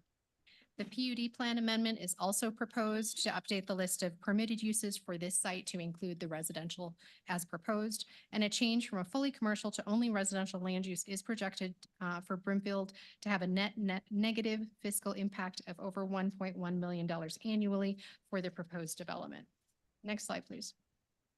This slide shows the overall configuration of the site, again, with 3 residential buildings. They are located generally along that new east-west private drive. Parking will be located throughout the site, including within surface spaces, covered spaces, and garage spaces. At the upper right corner of the screen, you can see where we are highlighting that the location of 30 existing parking spaces that are closest to Colorado 7. These 30 parking spaces that are outlined in yellow will allow 24-hour parking for bus rapid transit users. So again, this location along Colorado 7 is a convenient location for those future transit riders to use that shared parking. Public land dedication for the site will be provided as a cash in lieu rather than land dedication. If you can go to the next slide. Public land dedication is calculated at 24 required acres for every 1,000 people that are projected within a new development. That is consistent with the Open Space and Trails Master Plan. It usually includes some on-site dedication as well as some cash in lieu for high-density projects such as this. I should remind council and the community that this project, as I mentioned, is immediately southeast of the future park that is being developed for the Highlands residential project that will be started this year. The total cash in lieu fee for this project is a little over $2 million. It's $2,039,131. Details regarding how this dollar amount was determined is detailed in the staff memorandum. Generally, it includes an updated standard amount for the majority of the cash in lieu, as well as a higher rate for the portion of the public land dedication that would typically have been occurring through an on-site dedication. But again, this project is a fully cash in lieu proposal. The Open Space and Trails Advisory Committee has reviewed this request and voted unanimously to support the cash in lieu dedication fee as proposed. The Parks, Recreation, and Senior Services staff have also reviewed the request and found no concerns with this proposal. The subject proposal includes a total of 363 residential apartment units across the 3 buildings. These units, as I mentioned, are 1, 2, and 3 bedrooms, and 91 of those units, or 25%, have been designated as deed restricted income aligned apartments available for rent at a cap of 60% of area median income. This will exceed the requirement of the municipal code, which would have been 20% or 73 units. Next slide, please. These slides provide an image of what the proposed buildings will appear as when they're constructed. The maximum building height for these buildings is just under 60 feet, which is under the maximum building height for the Highlands PUD plan. Next slide, please. The proposal includes gathering areas for residents including a dog park, community garden, and improvements to the stormwater detention area, including landscaping, some seating areas, and sidewalks. A pool area for the private use of the residents has been provided, along with covered seating areas, lawn game areas, and grills for the residents to enjoy. Upper level units will have access to balcony spaces, and ground floor units will have access to fenced areas that can be used as dog runs. The landscape design has been reviewed by the city's landscape architect and determined to be appropriately placed, well-suited for the project site, and importantly, consistent with our newly passed landscape code. Next slide, please. There are 4 key variances that are requested as part of this project. The first is regarding parking. The proposal exceeds the maximum number of parking spaces permitted by the code by 20 spaces. The applicant has identified that the parking increase is based on available data from their existing projects. It should also be noted that the updated parking requirements went into effect January 1st of this year, but this project has been proceeding through the development review process since about 2022. And previously if we have been adhering to the prior parking code, they would actually have to request a variance because they have too much parking. So they're one of the projects that is trying to move between the 2 codes recently passed in January. Second variance is the required open area. Brimfield Municipal Code requires 40% of the site to be private open area. The subject proposal includes 36.6% of the area as open area. The applicant has indicated that this variance request is due to the existing improvements on the property.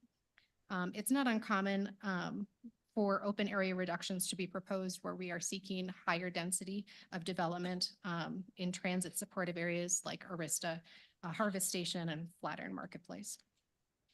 The third variance is monument sign landscaping. The code requires significant amount of landscaping adjacent to monument signs, about 4 square feet of signage per 1 square foot of 4 square feet of landscaping for every foot of signage. The monument sign adjacent to Colorado 7 has been located within a previously designed and constructed area with existing landscaping and limited ability for there to be new landscaping proposed. The fourth variance is a monument sign setback. The municipal code establishes a 15-foot setback for all property lines, and the proposed southern monument is 7.5 feet from the western property line. The monument sign will be located adjacent to an existing pedestrian walkway, is not able to be moved any further to the west.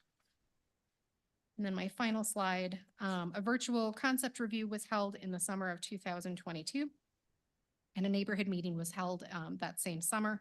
Residents at that meeting expressed concern with the addition of more residential units to the area and outlined concerns regarding traffic in the area. The applicant has provided a traffic report, which has been reviewed by city staff, and the intended residential use is expected to actually reduce traffic in comparison to the previously proposed commercial uses for this area. The Land Use Review Commission reviewed the proposal at a hearing on February 12th of this year. The commission voted unanimously to recommend approval of this proposal that's before you this evening. Public notices have been completed for this project, and staff has identified inconsistency with the Highlands PUD plan, the existing land use map, and the long-range financial plan as the key issue as further detailed in the staff memorandum.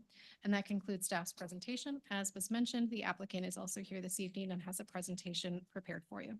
Thank you, Ms. Bertanzetti. Next is the applicant presentation. Just as we ask staff to keep their presentations brief, I ask the applicant to be concise in their presentation. Will the applicant's representative please identify themselves for the record prior to beginning their brief presentation this evening?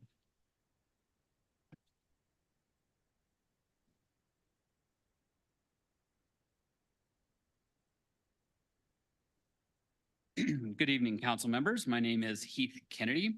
I am a senior development manager with the Garrett Companies. Our corporate address is 1051 Greenwood Springs Boulevard, Greenwood Springs, Indiana. Our team is very excited to be here presenting the Vista Highlands West project. We have spent nearly 3 years working on this property with staff and our team of consultants to design the best feasible project for this site. Slide. Tonight, I will share some information on the Garrett Companies, highlight a few additional items on the project, discuss our variance requests, provide an overview of the income-aligned housing, point out the proposed community's benefits, and share our project schedule. Slide, please. The Garrett Companies is a fully integrated real estate firm which specializes in Class A multifamily. Over the last decade, we have developed high-quality communities throughout the U.S., with many here in Colorado. Next slide, please. Our Flatirons project in Broomfield was completed a couple years ago near 96th and Northwest Parkway. Next slide, please. The following images are typical of our completed communities, this showing exterior facade and amenities. Next slide. And some of the interior unit finishes along with clubhouse on the upper left. Next slide. So our team has designed a cohesive development catering to a diverse population with a mix of unit layouts in 1, 2, and 3 bedroom options, with several parking and storage options for vehicles, including EV as well as bicycles. The main east-west street provides an urban feel with the buildings close to the street, first floor patios, and on-street parking. Next slide.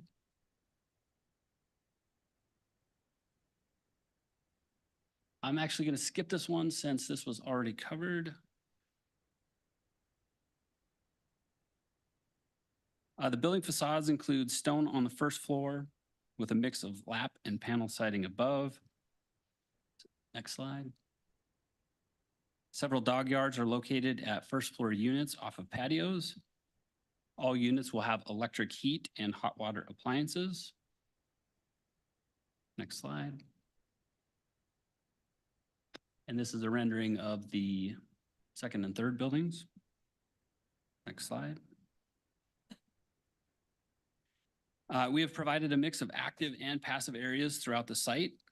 In an effort to balance all of the amenities, we are seeking a minor open space variance, which I will talk about in a bit. Next slide. Pedestrian connectivity within the community and to other area amenities, such as the adjacent retail and businesses, has been thoughtfully planned out, including a signalized crossing to the proposed neighborhood park on the north side of 169th. Next slide.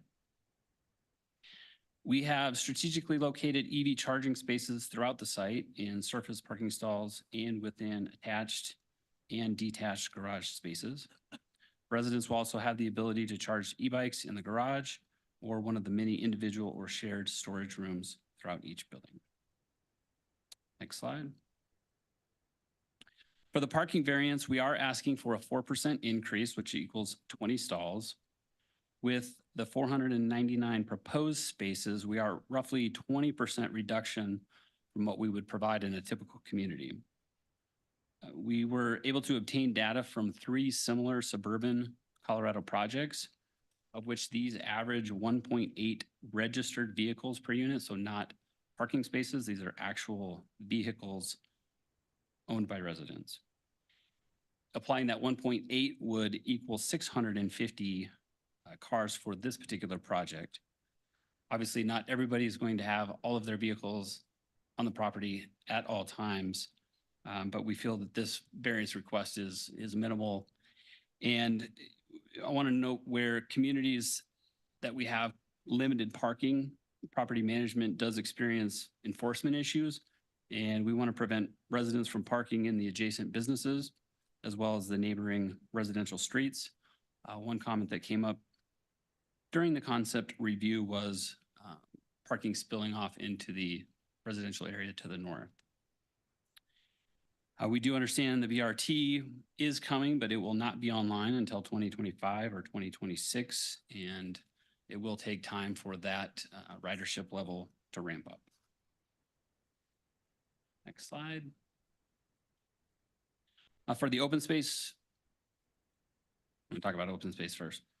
Variance, this project is unique due to the property boundary that includes 3 existing roads, which jointly serve as access to the properties to the west and south, and also Mariposa, which serves additional development to the north. If we were to exclude a portion of these roads, that would bring the open space into the 40% conformance. And then lastly, the monument sign variance is for a setback in landscape, which staff spoke on. Next slide.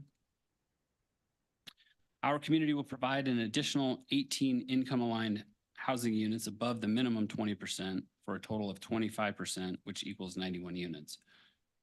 These will be restricted to 60% of the area median income, and it will include the same ratios as non-restricted 1, 2, and 3-bedroom units.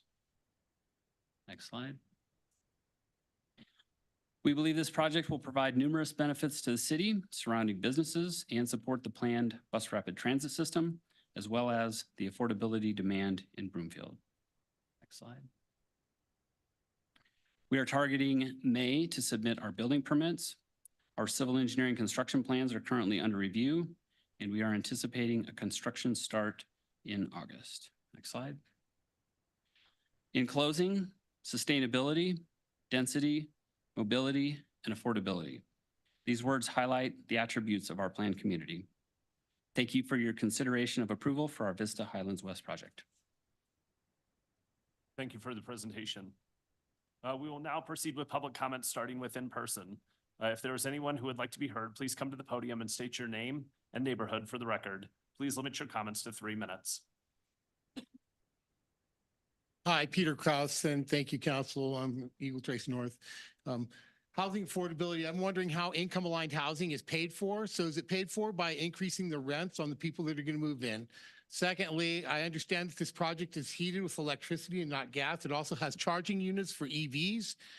To my way of looking at things right now, the trade-offs, as I've mentioned one time before about a KGNU study on the mining of lithium in the world and its detrimental effects, the trade-offs on trying to switch things to electricity are very difficult. The destruction to the roads, the weight of the batteries, not to mention if you heat things with natural gas, you have zero loss in transmission. When you have electricity, you have an average of 8 to 15% loss of electrons from the source of the electricity to the final usage.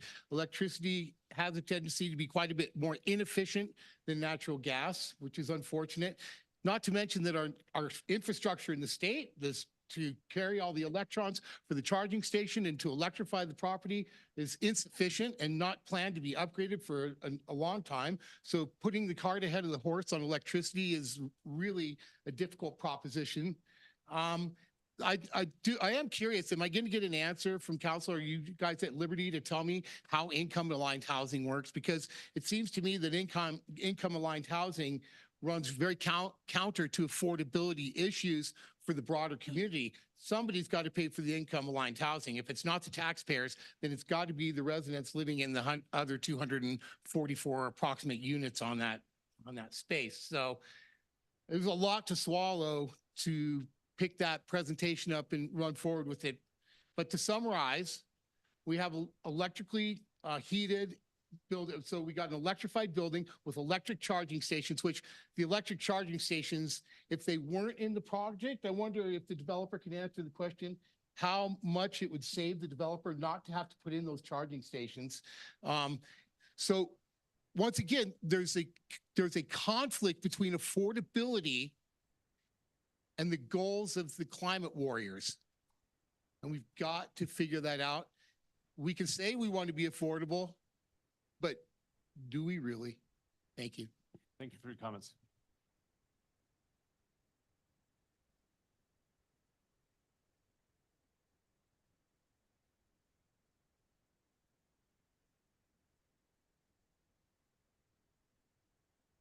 Janet Sun from Ward 5 in Westlake. I wanted to make a comment about putting electrical vehicle charging stations in public areas or anywhere for that matter. You're putting the cart before the horse. The fire codes have not been written for electrical vehicle charging stations. The only code that's in place has to do with the plug-in for the electrical vehicle charger. It has nothing to do with the volatility of the lithium ion batteries that once they're made, they start degrading over time. And that's when you start having fires.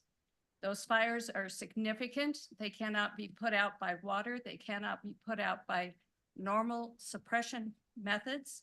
It takes certain, they're talking about actually calling for an enclosure system to put around contain the cars to put them out.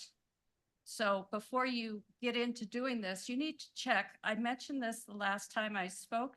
you need to check with the fire department or the fire command center down the street, because I spoke to the senior officer and I got transcripts from the National Fire Protection meeting about they have not done anything and do not plan to do anything. They do not have time to address them for 2 more years. And there's significant issues, and the fire council down the street are very concerned about it. They know how dangerous they are, and they're not quite sure what to do about it. So if you could please look at that before you start putting them in and where you're locating them, because as they pointed out to me, the cars are made of plastics and they're made of fiberglass. Those things catch fire. They're volatile. The batteries go off and then we have an explosion. You can't put those next to other vehicles. You have to look at this stuff before you put in your wish list of all the goodies that you want. And besides, I don't believe in the electrical vehicle thing anyway. We need to go back to natural gas. We need to go back to petroleum and nonsense with this electric stuff. Thank you for your comments. Does anyone else in person like to comment on this agenda item? Seeing none. Next is public comment from the phone. Do we have anybody online? We do not. All right, questions from council and borough members are next, but seeing how it is 8 o'clock, we will take our 10-minute break now and we will return at 8:10.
Sorry, questions from council and borough members are next. Members should limit themselves to questions during this portion. The time to introduce amendments and state positions for or against this item is later. Are there any questions?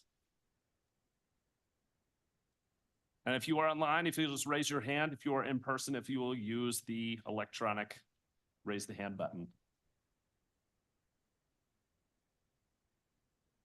Councilmember Lim. Yes, there was, a statement in the applicant's financial, fiscal impact analysis. It was a long analysis, but it's summarized in one statement in the executive summary that, currently there is an oversupply of commercial land in Broomfield. It's on page 5. So, and that, of course, goes to the rezoning that we're being asked to approve tonight. Could staff address that statement in that applicant analysis? Thank you, Councilmember Lim. Ms. Burton-Zetti is going up, as is Mr. Romine. Actually, we talked about this earlier today. Mr. Romine.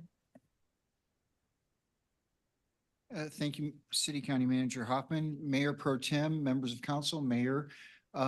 So what that's referencing to is historically in that part of the community, there was PUDs were put in place, which includes that kind of use and those activities that were expected. And that was roughly 15 to 20 years ago when that all was put into place. At that point, there was plans for a significant amount of retail that would be needed to serve the metro area in the future. And so that's what that was related to. So this area has an overabundance, we would say, of commercially oriented property. How much will be needed in the current market world that exists today is different. And so you've heard that in a couple of places in this part of the city. And so, you know, it's about finding out and rethinking what that land use should be and bringing forward development that creates that sustainability and resiliency that I know that all council members and the city and the residents have pointed out. So yes, there is an overabundance of land that is designated for that. How much is actually needed in the end will vary depending on market conditions, but I think that's a fair statement to say, yes. Okay, thank you. That answers my question. Councilmember Nguyen. Thank you, Acting Mayor. So my question, a couple questions here. One is, this is to Mr. Kennedy. When we are discussing about income-aligned housing, I guess the question is who would be eligible for this income-aligned housing was one of the questions I heard from some citizens here. Thank you for the question, Council Member. I am not Heath Kennedy. I am Jordan Reisman. I'm Senior Director of Acquisitions for the Garrett Companies. So when we look at income-aligned housing, it all is based off of the AMIs. So 60% AMI means a certain area median income. There's a certain person that qualifies off of that. So HUD and CHAFA will post those AMIs annually in April, and the rent will be dictated off of those AMIs. So in theory, if somebody made more money than whatever the 60% AMI threshold is, they would not qualify to live in those income-aligned units. Thank you. And one more, some other questions as well. So in the presentation, there was discussion of sustainability, you know, minimalistic trees and grass, and mention of solar panels for one of the buildings. Can you just go in depth what these solar panels would do for the housing? I'm going to let Heath take that question. All good. So solar this will be a first for the Garrett Companies. And so we are piloting this on this particular project, and we are proposing it on Building 3. And it is expected to generate roughly 70 kilowatts per year annually. Buildings 1 and 2 will be solar ready, and so if all goes well, we'll have the capability to add solar to those 2 buildings as well.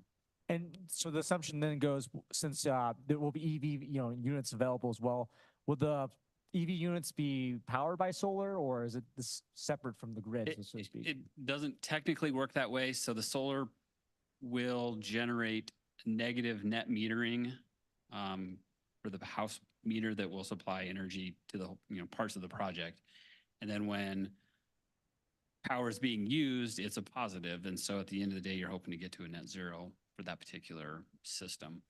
The EV charging components will be directly tied into United Power system. So it can offset, but it doesn't directly power that particular system, if that makes sense. Yeah, no, that makes sense. These are just questions I'm just, curious to see how it works, so. Anyway, obviously, again, thank you for the presentation, and if we have any more questions, we'll definitely ask them, so thank you so much. Thank you, Councilmember Nguyen. Councilmember Cohen. Thank you, Acting Mayor. Is that your title? Mayor Pro Tem. Mayor Pro Tem. We'll see if the actual mayor gets upset on the screen. I had a quick question. If you could just clarify for me, the 2 waivers with parking and open space seem overlapped a little bit because we're dealing with existing parking lots or roadways. Can you just clarify how those 2 work out together? They seem to be hinged. So I want to keep them completely separate. So the parking variance is to be overparked by 20 stalls. Prior to the new code going into effect, we would have needed a variance because we would have been underparked. So we feel that our project is somewhere in the middle, and the existing 30 spaces that are adjacent to the retail to the south and bordering 7, we are granting an easement to the city to allow for BRT parking. Does that clarify that? Okay. Okay. So the open space, I don't want to call it open area. The open area requirement is 40%. Right now we're at 36.6. Because of the existing roads serving the whole Vista West project on the west, the south, and Mariposa, those roads serve more than just our property. So if we exclude a portion of those roads from our calculations, our open areas would meet that 40% requirement. Okay, thank you. Appreciate the clarification. I do thank you for all of the amenities that you've noticed in this development that I think maybe the first that actually came was planning to do solar. That's new, but including so much EV. I had one question, it's minor, but I hadn't seen it before. Was the enclosed dog units on the first floor? I hadn't seen that before. What is that? That's to, instead of a dog run, or is it? It's basically a dog run that's extended off of the first floor patio, and it's just a fence to allow people to let their dog out. Okay, and there isn't a dog park in the development. And then there is a dog park as well. All right, thank you. That's it. Thank you, Councilmember. Councilmember Anderson.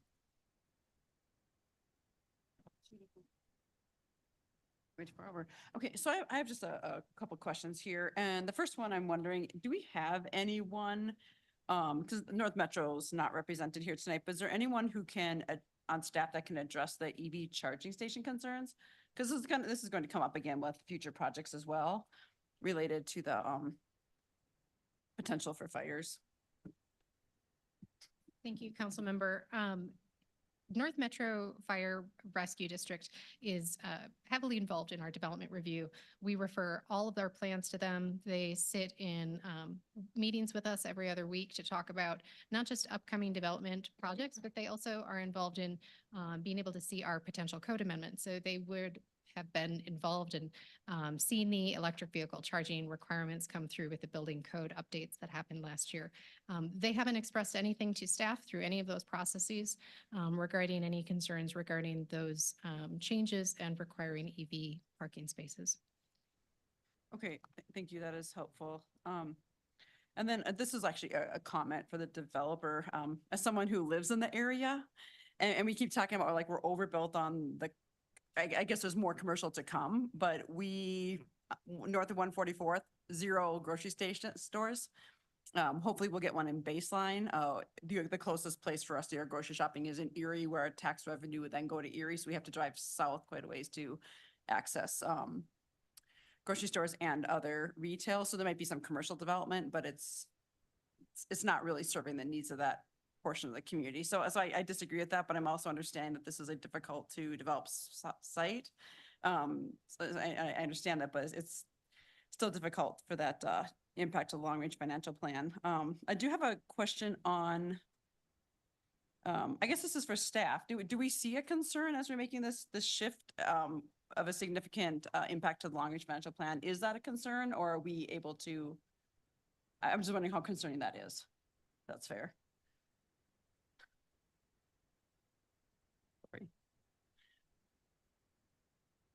Anytime that we are considering a change in zoning,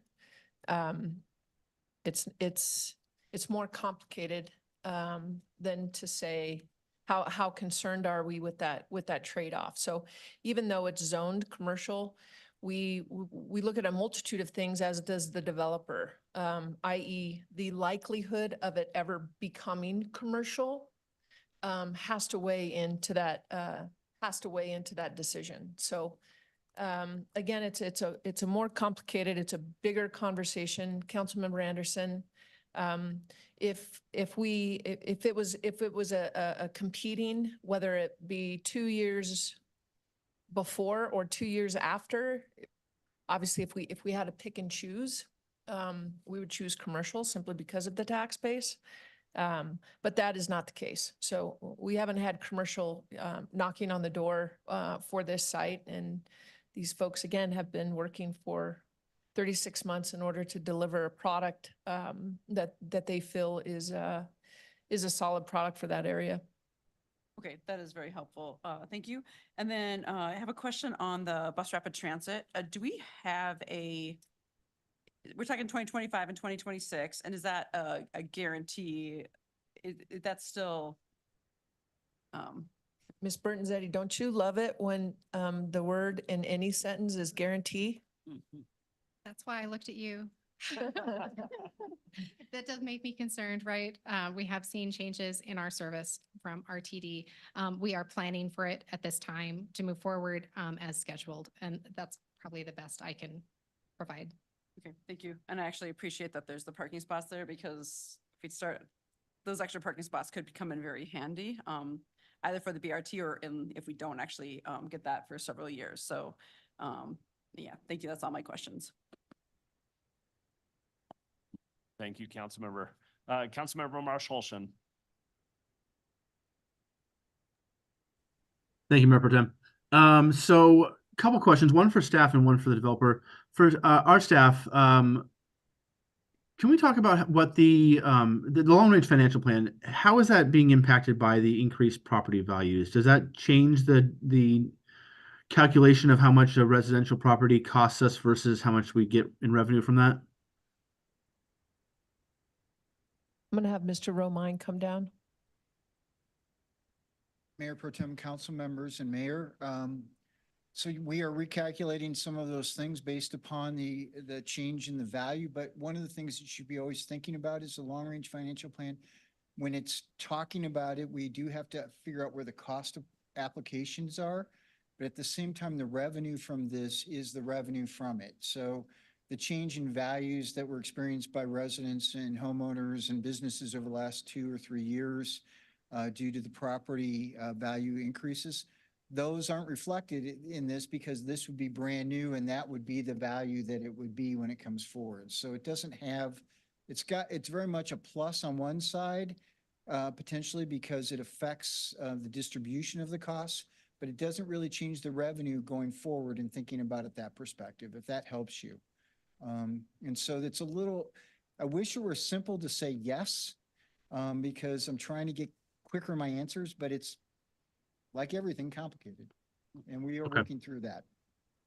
Thank you. And then the question for the developer is on the parking. Can you talk a little bit more about why you think you need the higher parking than what our code allows?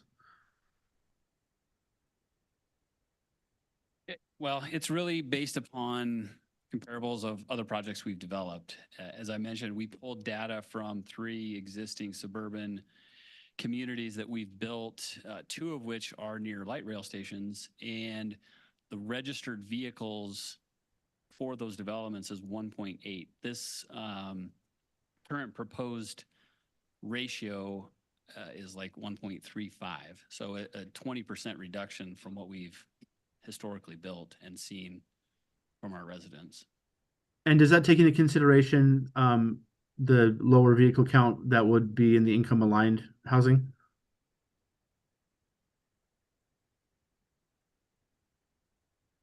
I'm going to let Jordan speak to that. So it does. We have another property that's a income restricted property. It's in a different state, in a different city. And we see no reduction in the amount of cars that are there compared to our market rate properties. Now, it's not as large of a sample size as our market rate properties, but we don't see that drastic reduction in parking that's required. Okay. All right. Thank you. Those are my questions. Thank you, Councilmember. Councilmember Ward. Thank you, Mayor Pro Tem. I just have one question, and it's one question that's been bugging me about just apartment complexes in general over the past 2 years I've been on council. I know we keep seeing apartment complexes with amenities such as a pool and hot tubs and stuff like that, and I'm wondering, how much does it cost the community per year, the apartment complex per year, to build, operate, maintain, et cetera, that particular amenity? So I don't know if the developer has that answer off the top of their head or what, but that's just one question I have. Yeah, we don't have those numbers today. The ongoing cost to operate the pool and spa. Okay, thank you. Thank you, Councilmember Ward. Councilmember Henkel. Mayor Pro Tem. Thank you all for this presentation. I really appreciate, the fact that we're building some doors for those who need income aligned housing. I'm on the fence on this, mainly for the fact that I read the Broomfield Voice. I saw the responses from the community. They're really upset that they're adding more residential in the area. They had other ideas about, commercial.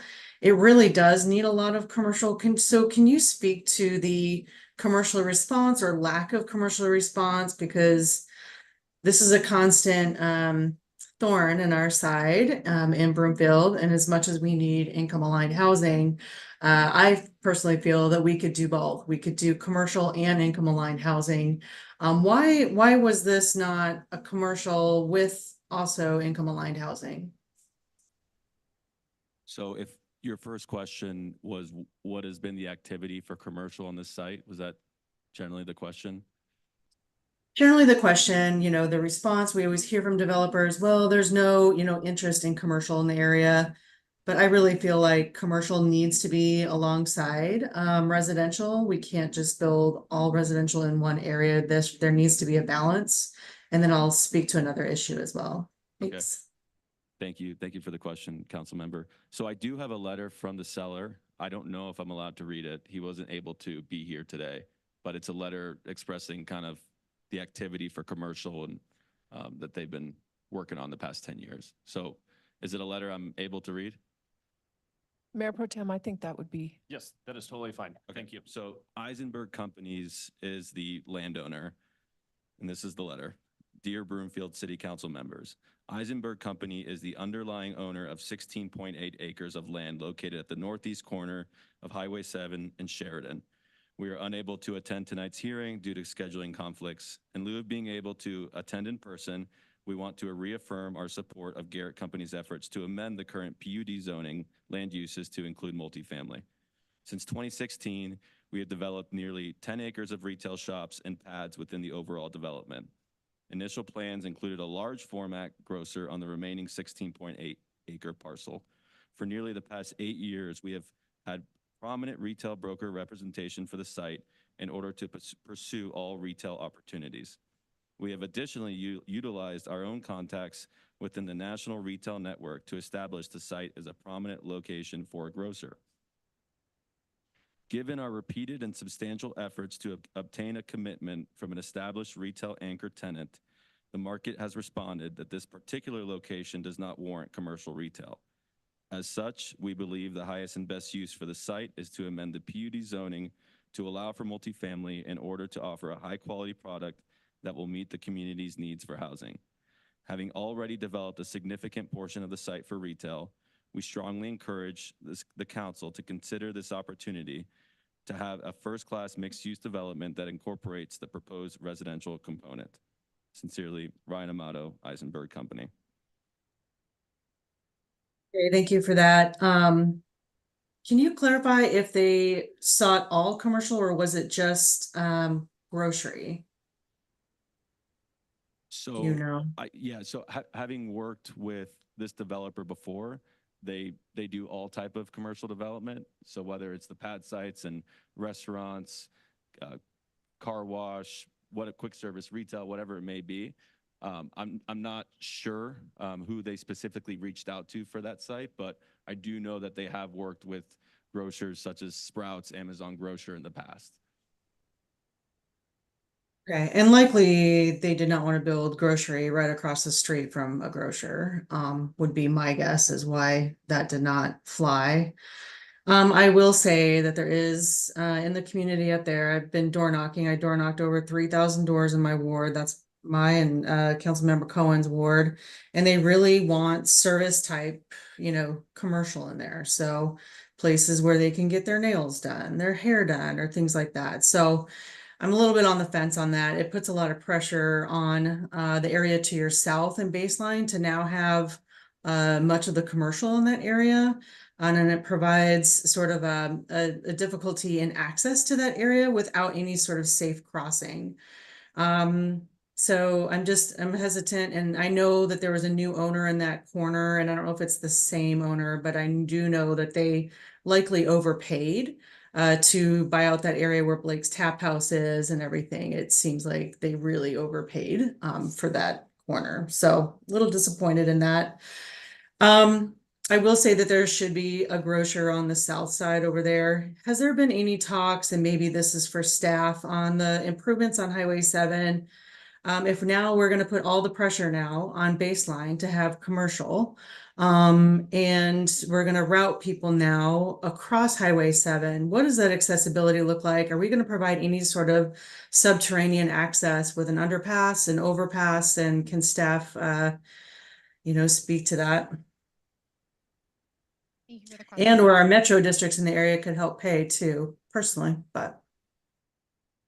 Thank you for the question, council member. So actually, as part of the bus rapid transit work that's going on along Colorado 7 and the studies with the transit stop locations, we have had some discussions about where there could be potentially grade separated crossings directly associated to try and support those stations.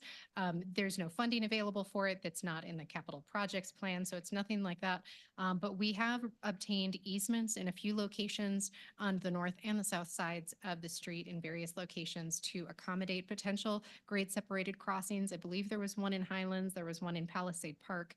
And we've talked briefly not briefly, but we have also talked conceptually with the Baseline developer about locations on the south side there. So it is a part of the discussion, especially as it relates to bus rapid transit and the future planning for the corridor. But the exact locations, other than the obtaining of some easements so that we can potentially have some locations in the future, whether those end up being the final location, still yet to be determined. A lot will be driven with where the final stations end up. And in that BRT plan, is there any plans to include that with the funding for the BRT? I mean, how long are we going to wait for that? I mean, let's say we have the development on the south. Let's say we have really no BRT along that edge. Then we have people trying to cross Highway 7 without that funding. Are we hoping to have a funding mechanism, and would it run through that same avenue of the BRT plans? Councilmember, I'm not knowledgeable enough about that particular area to talk about the funding mechanisms for the bus rapid transit. I know that we are very excited about the opportunity to see 30 parking spaces here. That would have been a large acquisition. Having the ability to have some of these easements in place for potential locations for the grade separated crossing, these all help to have it be an achievable thing in the future. But in terms of how that grade separated crossing, the cost of it would come out or be a part of the future planning, I don't have that information this evening. Thank you very much. And then just one more question. I'm assuming this is a staff question. We're talking about, you know, affordable housing, putting the doors out there, which is really appreciated.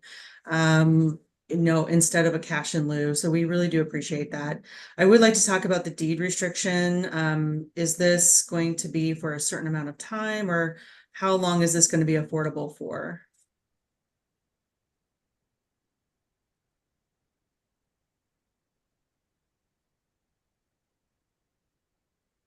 Thank you, Councilmember. I had to verify quickly. It used to be 30, but it is 40 now. That is our standard that's included in the requirements for deed restricted. 40 years, I should say. Okay. Thank you very much. That's all my questions this evening. Councilmember Leslie.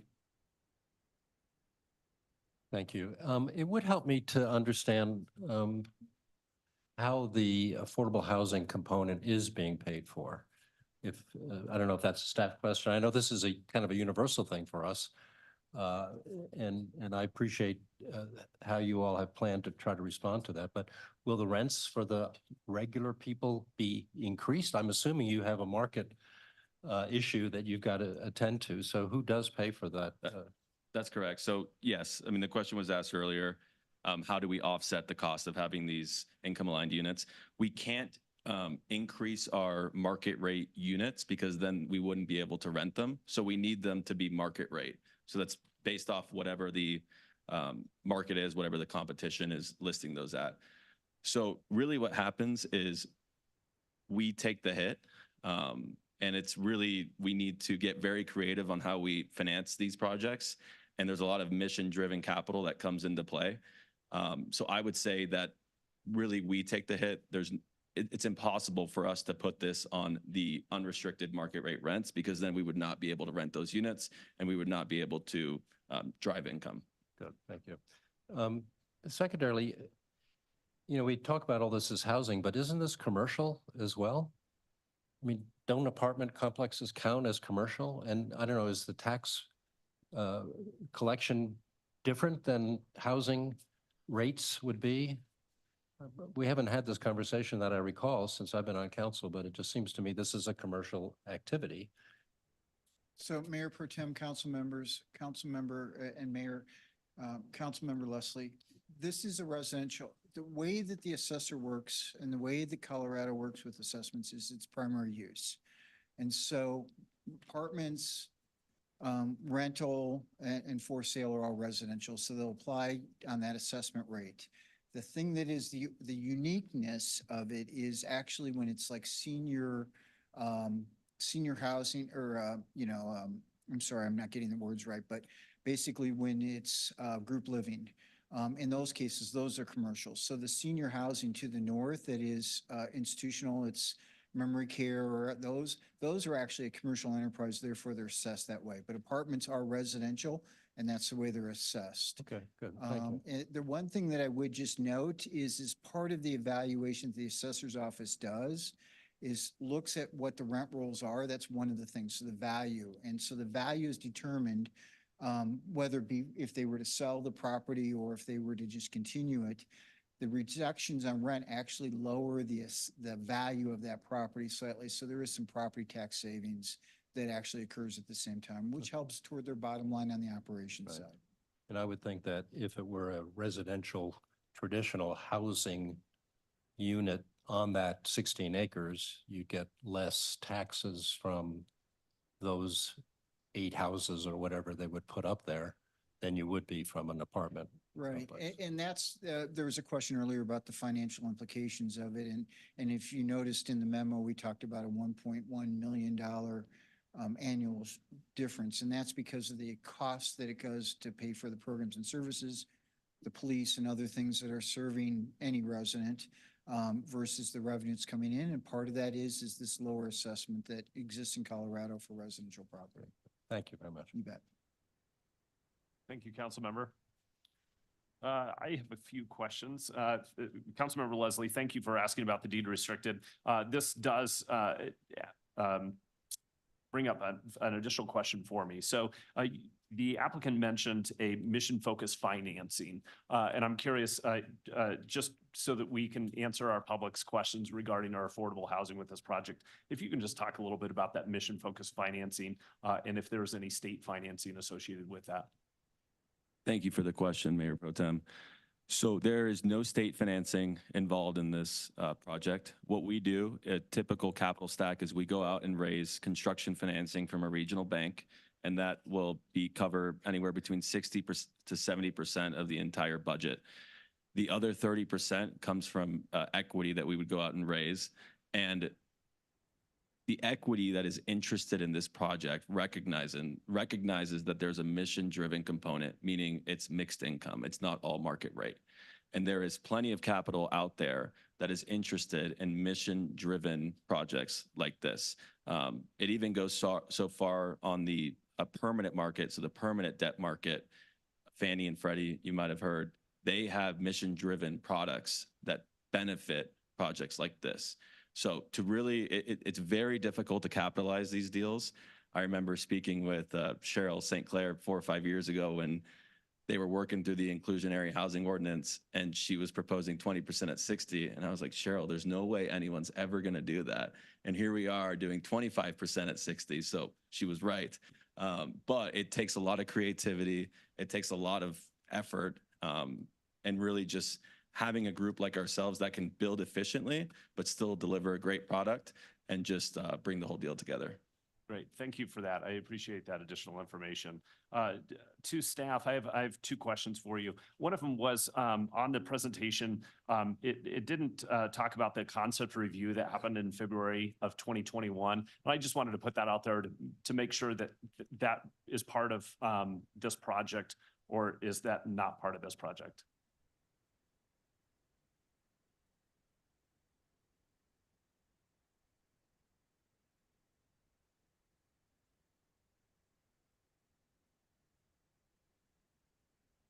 Thank you. Sorry, I had to ask a friend here about that. No, the concept review that was in 2021 was residential, but it was a different developer, they totally unrelated project. Then there was the concept review more recently in 2022 that involved vertical mixed use, and then that was modified and is this project's concept review. Great, thank you. I apologize. That wasn't meant as a curveball. It was just to actually clarify that last point, which was, it seems like the concept we heard back in 2021 is vastly different from what we heard today, and as well as the virtual concept review. So I appreciate that clarification. And then the last thing I had was just wanted to clarify that our building codes do include the EVs, EV charging spaces or EV readies. And I just wanted to clarify that North Metro Fire District and Rescue, they did review our building codes and didn't have issues with that section. So I just wanted to clarify that for our public.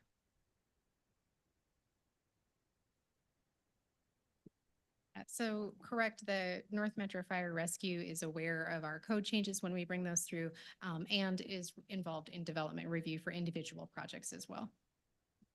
And through neither process has expressed anything to my knowledge that that there's been any concern with incorporating EV in future development. Thank you for that. And then the last question I had, because I just turned over my piece of paper and found it, do we when we look at our long-range financial plan, do we take into account the probability of use or just the zoning when we look at that long-range financial plan? Thus is this project right here, right? We have it is zoned commercial and we change that to residential. Do we take into account that that site probably isn't going to have a project on there that is constructed as commercial, and thus we weigh that differently? We, Mayor Pro Tem and council members and Mayor, yes, we now have incorporated some of those changes. However, the land use is still running with the land. And until council makes those changes, we have to maintain the integrity of that use. And oftentimes, one of the things that Anna and I did, as we were working on this a couple of years ago, was bring down the amount of retail and commercial that we thought would come in this area. So we lowered the expectation, but nevertheless, we couldn't necessarily change the activity on any particular parcel. We have to stay with what the approved things are. We don't get to play council and make those decisions ourselves. No, I appreciate that. And thank you for that clarification. Those are all the questions I have. Are there any any other questions that we have at this time from council members? Councilmember Marshallson. Thank you, Mayor Pro Tem. I just had one follow-up question for the developer. I know we talked about the previous concept review on this property and then changes that were made to this application, but we have a serious lack of for sale homes in Broomfield, especially in Front Range, really, and especially the middle housing, the townhome type product. Have you considered bringing a for sale product like townhomes? And if not, why? Thank you for the question. So just to start, we are not for sale developers. We are for rent developers. I do know that the landowner, the Eisenberg company, had some conversations with some for sale developers to do some sort of townhomes. Not sure exactly why those didn't happen, but they did not. And yes, we do not do for sale. We only do for rent. So I can't answer what the economics look like for that.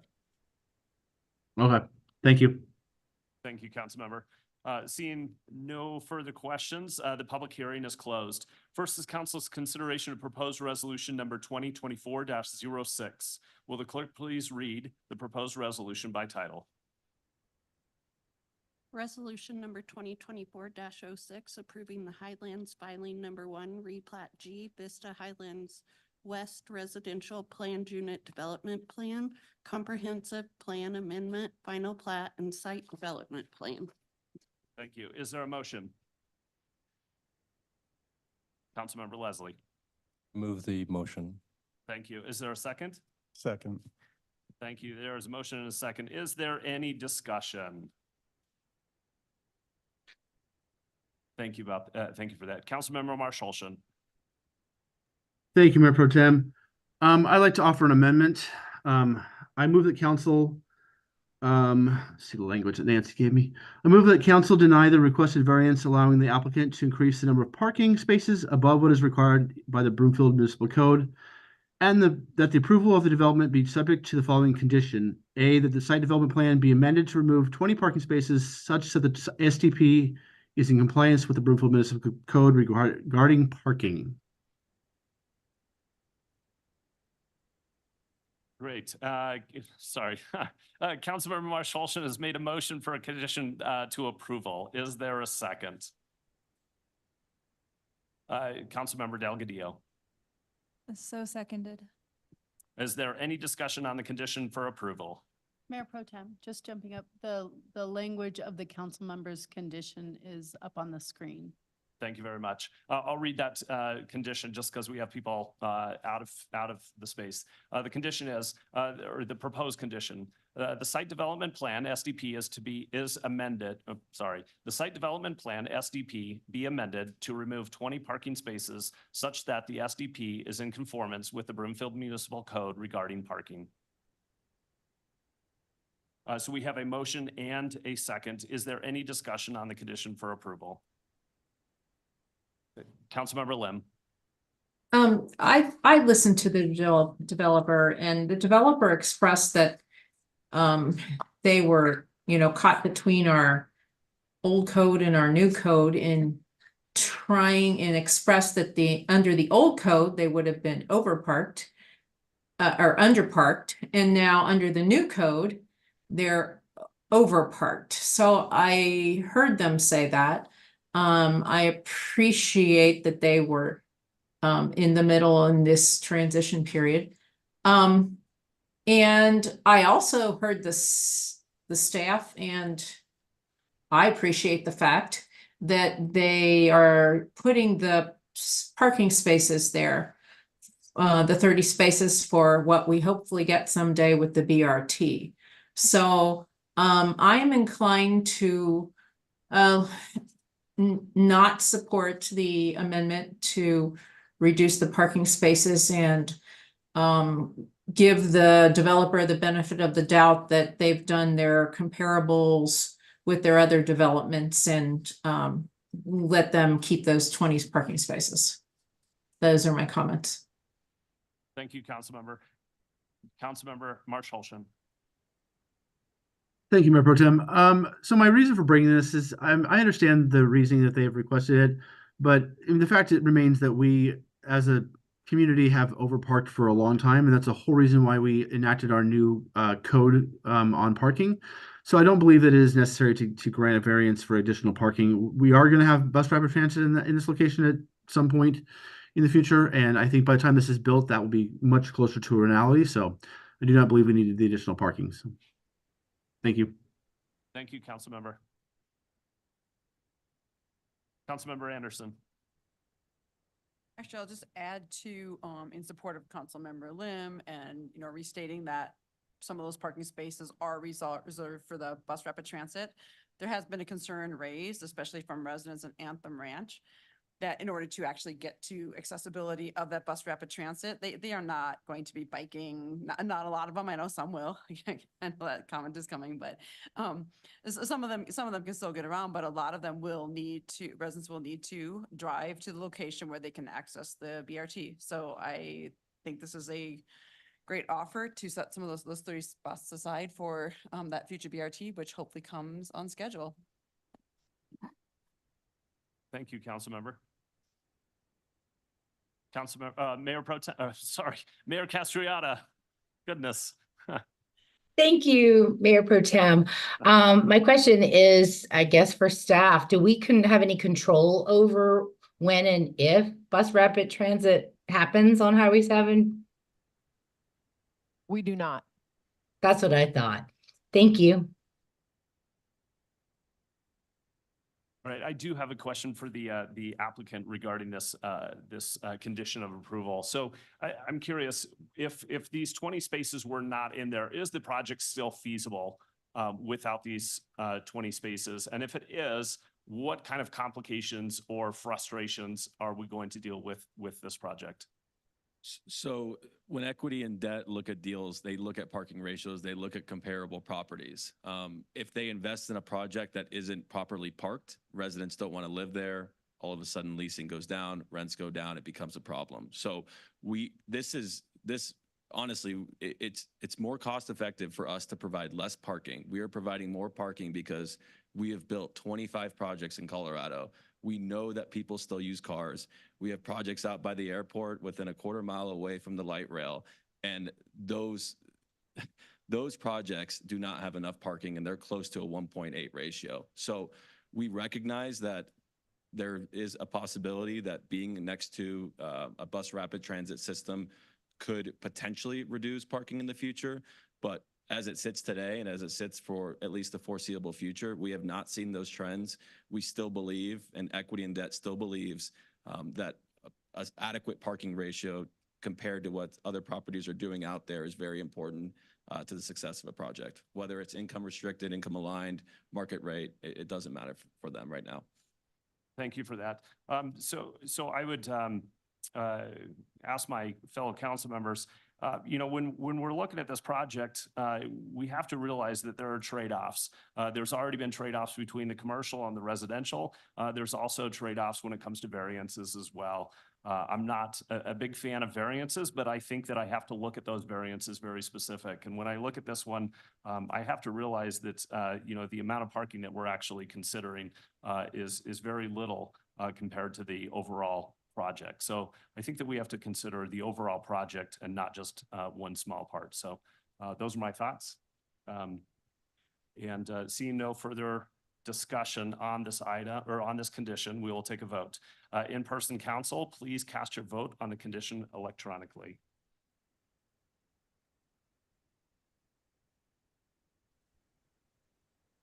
Virtual council members, when I say your name, please state your vote on the condition verbally.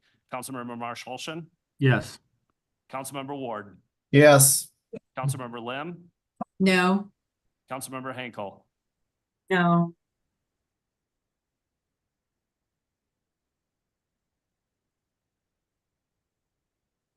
all council members have entered their vote. All council members have entered their vote, and that condition fails 4-6. We will now return to the discussion on resolution 2024-06 as a whole. And if I can get the Zoom screen up so I can see council members, please. Councilmember Marsh Holshan, you have 2 minutes. Thank you, Mayor Pro Tem.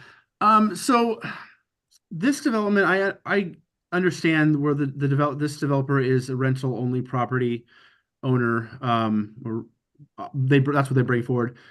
But I have concerns significantly with this project, both from the rental and versus the for sale, and also from the fact that the dramatic change from the concept review, which I was not part of, is prior to me being on council. I just don't believe this is the fit that we need in our community right now. I think we need to focus more on for sale products rather than more apartments. We do need apartments. We need to build things, but we have a desperate need for sale products, especially townhomes in our community right now. I am not going to be supporting this project tonight. I'd like to see a different project come forward in the future. Thank you. Thank you, Councilmember. Is there any further discussion on this project as a whole? Oh, sorry, Councilmember Cohen. Thank you.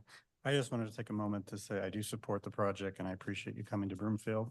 You may have heard earlier that we're driving you all away, but I know of multiple projects that are actually coming forward and appreciate you being here with, I think this is really, I know a lot of work went into it and it had a lot of really attractive features that you have really been very responsive to our requests of you and of developers who come to our city. So thank you for that.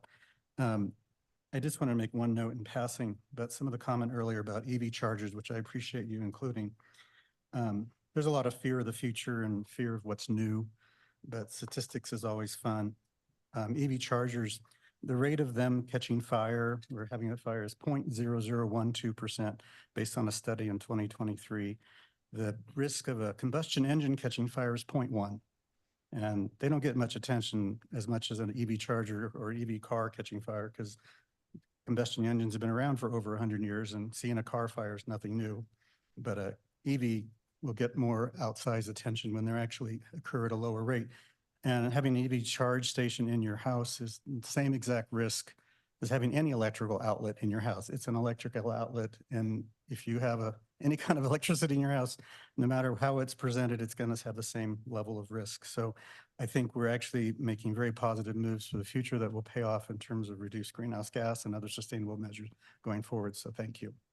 Thank you, Councilmember. Councilmember Henkel. Thank you, Mayor Pro Tem. I am still on the fence about this, to be quite honest. It's been interesting reading all of the people in that area, upset that there's going to be no commercial in that area. It's highly problematic. I do understand that Broomfield needs it. I do know that there are a lot of apartments just to the east as well. So I will tell you that the people in that area do not want it. I will say that if council is going to support this, we really need to toe the line when it comes to that baseline area then. So if you are supporting this, you need to toe the line on baseline, making sure that we do have commercial down there. Otherwise, we will build affordable housing with nothing to walk to. So you can have all this housing in one area, but if there's nothing to walk to and have walkability, then it defeats the purpose of actually having affordable housing in a certain area. So, and again, I do agree with Councilmember Marsh Holshan as well. We need more ownership. I do appreciate though that there is rental in that area, and I've gone on record before too of having support of more 3-bedroom areas, because we're finding that more and more people will live in one condo or one apartment. whether it be a large family or not. And we need more of those that are in that affordable range. So I'm willing to listen to what other council members say, but again, if you do support this, we need to toe the line on commercial and safe accessibility across the street. Thank you. Thank you, Councilmember. Councilmember Wynn. Thank you, Mayor Pro Temp. Thank you so much again for your presentation. And, you know, I do see a lot of benefits with supporting the growth of Broomfield, and I do see the sustainability of this project, especially with providing income-aligned housing and becoming more of a transit-oriented community. Obviously, you know, we are wanting to see more sustainability, and I do see that with this project with solar panels, with the EV charging stations. There's a lot of projects happening in Broomfield, and I hope we can make Broomfield more welcoming and also supporting more businesses and more developers coming in to grow Broomfield. So thank you so much. Thank you, Councilmember. Councilmember Ward. Thank you, Mayor Pro Tem. I do want to say I appreciate the developer for putting forth 25% income aligned units and spreading that out across the different bedroom types. It's not something we really see very often in the city and county of Broomfield, so I do appreciate that. However, my, I guess, litmus test is I ran on reducing parking. This does not conform to our updated parking codes. It does not conform in that regards to reducing greenhouse gas emissions, reducing vehicle miles traveled, and therefore I will not be supporting this project. Thank you. Councilmember Anderson.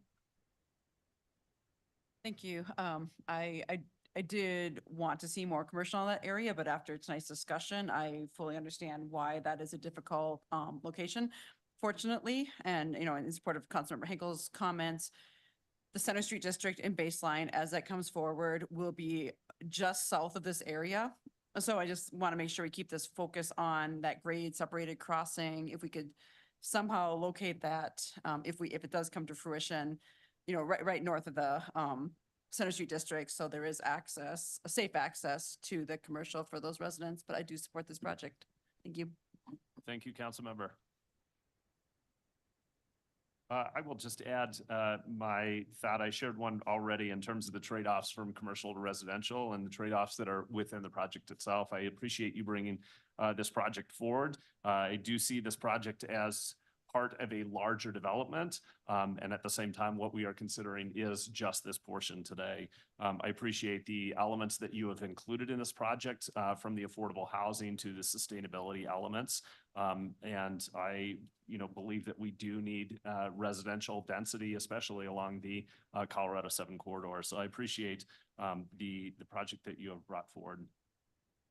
Seeing no further discussion, we will move forward to the vote on resolution number 2024-06.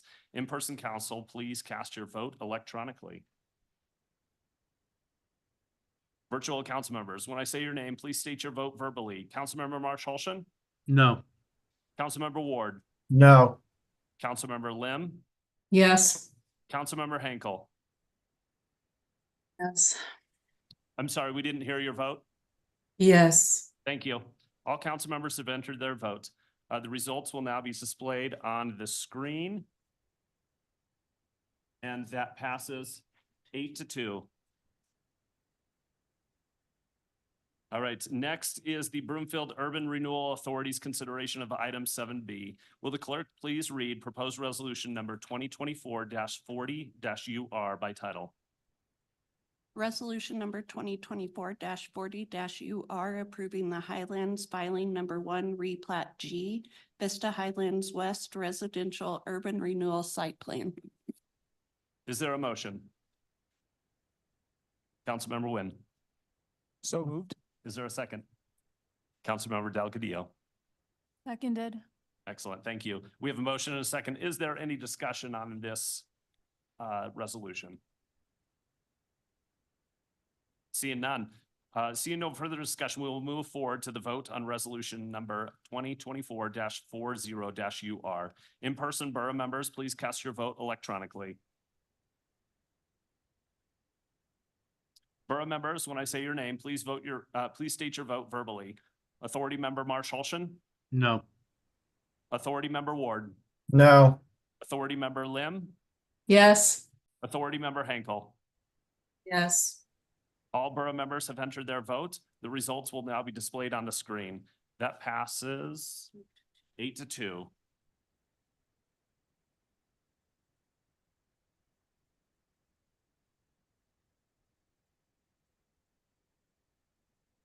And seeing, there are no, let's see, there are no requests for future action this evening. Is there any other business to come before council? Seeing none, the council meeting has adjourned.